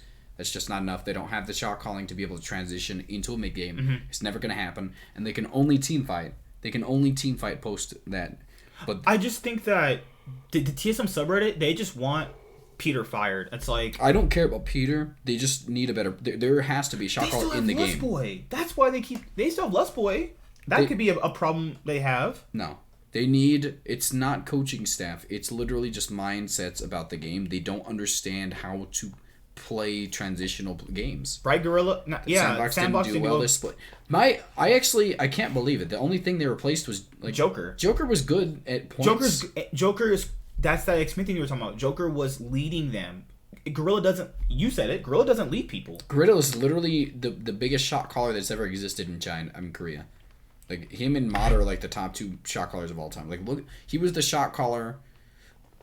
Where's Smeb? In the dirt. No one wanted Smeb because he sucked for like 7 straight years. No, Smeb sucked since 2018 summer. Yeah. He sucked for like 3 straight splits. He played shitty at what's the tournaments they have before the split starts in Korea? Kespa Cup. Yep, sucked there too. Yeah, like Joker led them in a smart macro wise. Gorilla only leads them early game. Like Gorilla's good in like early game shot calling, but Joker is just good all around with the shot calling, with where to go, where to be in mid game, when he retired. So it's like I could understand why they didn't do well. It's one of those first team kind of jitters where like, yeah, no one knows how we play. We're gonna beat everybody, and then the next split you see how good they are. Hey man, I was gonna point out I know a lot about coaching staffs because I coached a Bronze 1 Clash team to 3-1. They lost the first. I mean, they lost 2-1. Sorry. He told me he was 34-7 in his Clash team. Oh, we tear it up on Clash. This dude is like secretly reapered for bronze solo queue. I play in that team. Let's be real. Whenever Doublelift loses, he will come back stronger. I mean, some people I know, but people have said that narrative. But sometimes, what if this time it's not though? What at some point it's not going to happen though? Yeah, that's the reality of it is this is not always going to happen for the rest of his life. So is this the point in time where Doublelift actually falls off a cliff? And Johnson takes over the best ADC in North America? Johnson is the second best, and he's not taking it over because that's not Doublelift to give away. It's Sven's first time to be the first NA and EU champion. I love Sven so much. Sven is my favorite ADC in the world to watch. Gosh. Because just the way he goes about team fights is better than anybody. Like, he is the only ADC that positional player in the West that I can say consistently I think can compete with the Eastern ADC, Eastern players. T1 can win Worlds with its current player. I think the big problem with it, obviously, they got a pretty good... They don't have bad players. They got a good top. My big problem is the fact that they have the worst... Like, Korea has one of the worst drafting phases in all of, like, existence. They don't know how to draft properly for a lot of their picks. They still pick... They still resort to slower picks in the jungle, which just forces them to not have a faster early game. They know how to play mid game if they're ahead. They don't know how to play mid game from behind, so which means that if they're not picking the early game aggressive junglers, they're falling behind. Like Korea, in my perspective, if they don't get a better understanding, like they have a worse understanding of the meta than NA does. And that's just, in my opinion, saying disgusting. I think if you go to best of ones, let's say if you put Genji, T1, and Dragon X in best of ones right now, I think they'll actually struggle in best of ones, but be insanely good in best of fives. Because like Genji's thing is that they'll lose game 1 by being too passive, and then games 2 and 3 like just run you over with Klid just running around the map like a madman. Vulcan is the new Smithy for Ven. What, we had one split so far. I don't even think... He had Smoothie too. Smoothie just talk about like the highest support can reach, and then after Cloud9 just downturn with Smoothie. I mean, he was better before Cloud9 too, but that's crazy. But yeah, guys, we'll stream for about like 2 more minutes. I gotta go home. This has been great though. The next stream will be a Cloud9 celebration party when they win the split on Sunday. It should be. So Sunday, watch out for a... I like how you keep saying, like, you're not even acknowledging the fact that evil geniuses exist. You're trying to say, oh yeah, it's I can't wait for my... suck when, what's it called, played. So, okay, so last few minutes we can do this. EG versus C9. So let's say if EG beat FlyQuest and they face C9, how many games do they win? Why is Uzi not playing? Because he never plays at the beginning of the year, ever. And he's also quarantined in his town right now. Well, it's just, he could leave if he... I actually don't know if he could. I don't know anything about China. China might be completely quarantined for all I know. I have no idea what goes on there. Right now, he could play, but the issue is that he's quarantined and he can't leave. That's what the caster said. So, even if RNG have Uzi right now, I don't think it really turns them around. I think Betty's played just fine, personally. Why switch Betty out? Why switch out team chemistry right now, of all times? I mean, obviously, RNG's just not succeeding as well as they would with Uzi. I mean, I think Betty is an incredibly good ADC who should be starting places, but it should not be on RNG because they have a better ADC than him. He should be a starter on a different team. I think EG has the better shot at beating C9 because remember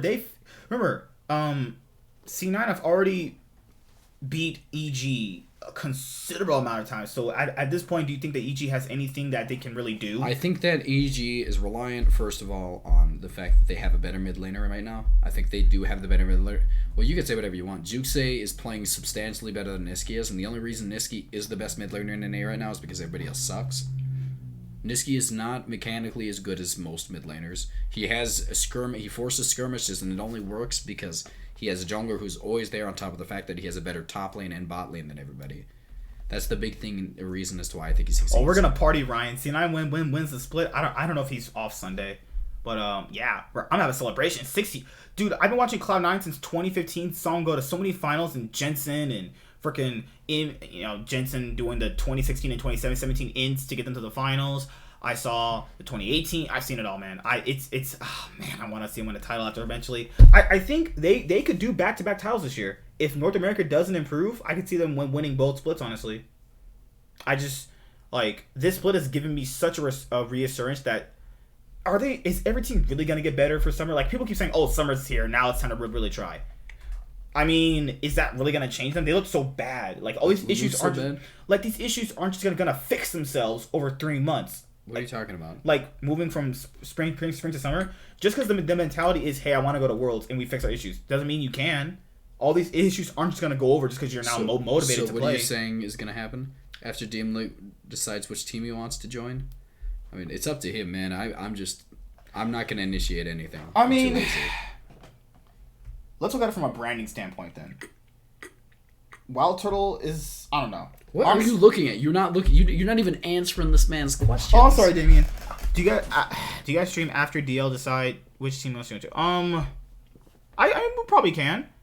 I think that what team would he go to? We still haven't, like, you have TSM. Well, he's saying after it's decided, you're gonna. Hell yeah. My big thing about it is I don't even know if I don't think Dumblef's gonna get traded. I think it's better if he just stays on TL. Honestly, I think he's gonna stay on Team Liquid, and nothing's gonna change, and they're just gonna still not make playoffs. Or go to Cloud9 and let them win 6 titles back to back.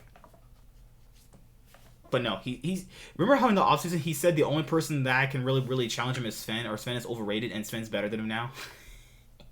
Sven is definitely never was overrated.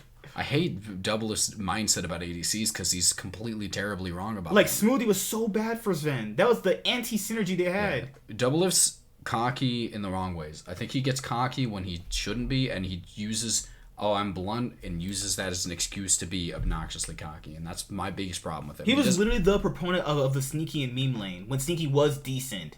It's I don't know. Yeah, not my big thing, but all yeah, around, we should be streaming on Sunday when C9 win the title. Fingers crossed. G2 and my team's winning both on the same day. Whoo, man, I'll be so happy. That's the best day of my life. G2 and C9 finals after party with beer. He got a girlfriend for the first time in his life, and still Cloud9 winning finals is the best day of his life. It's true.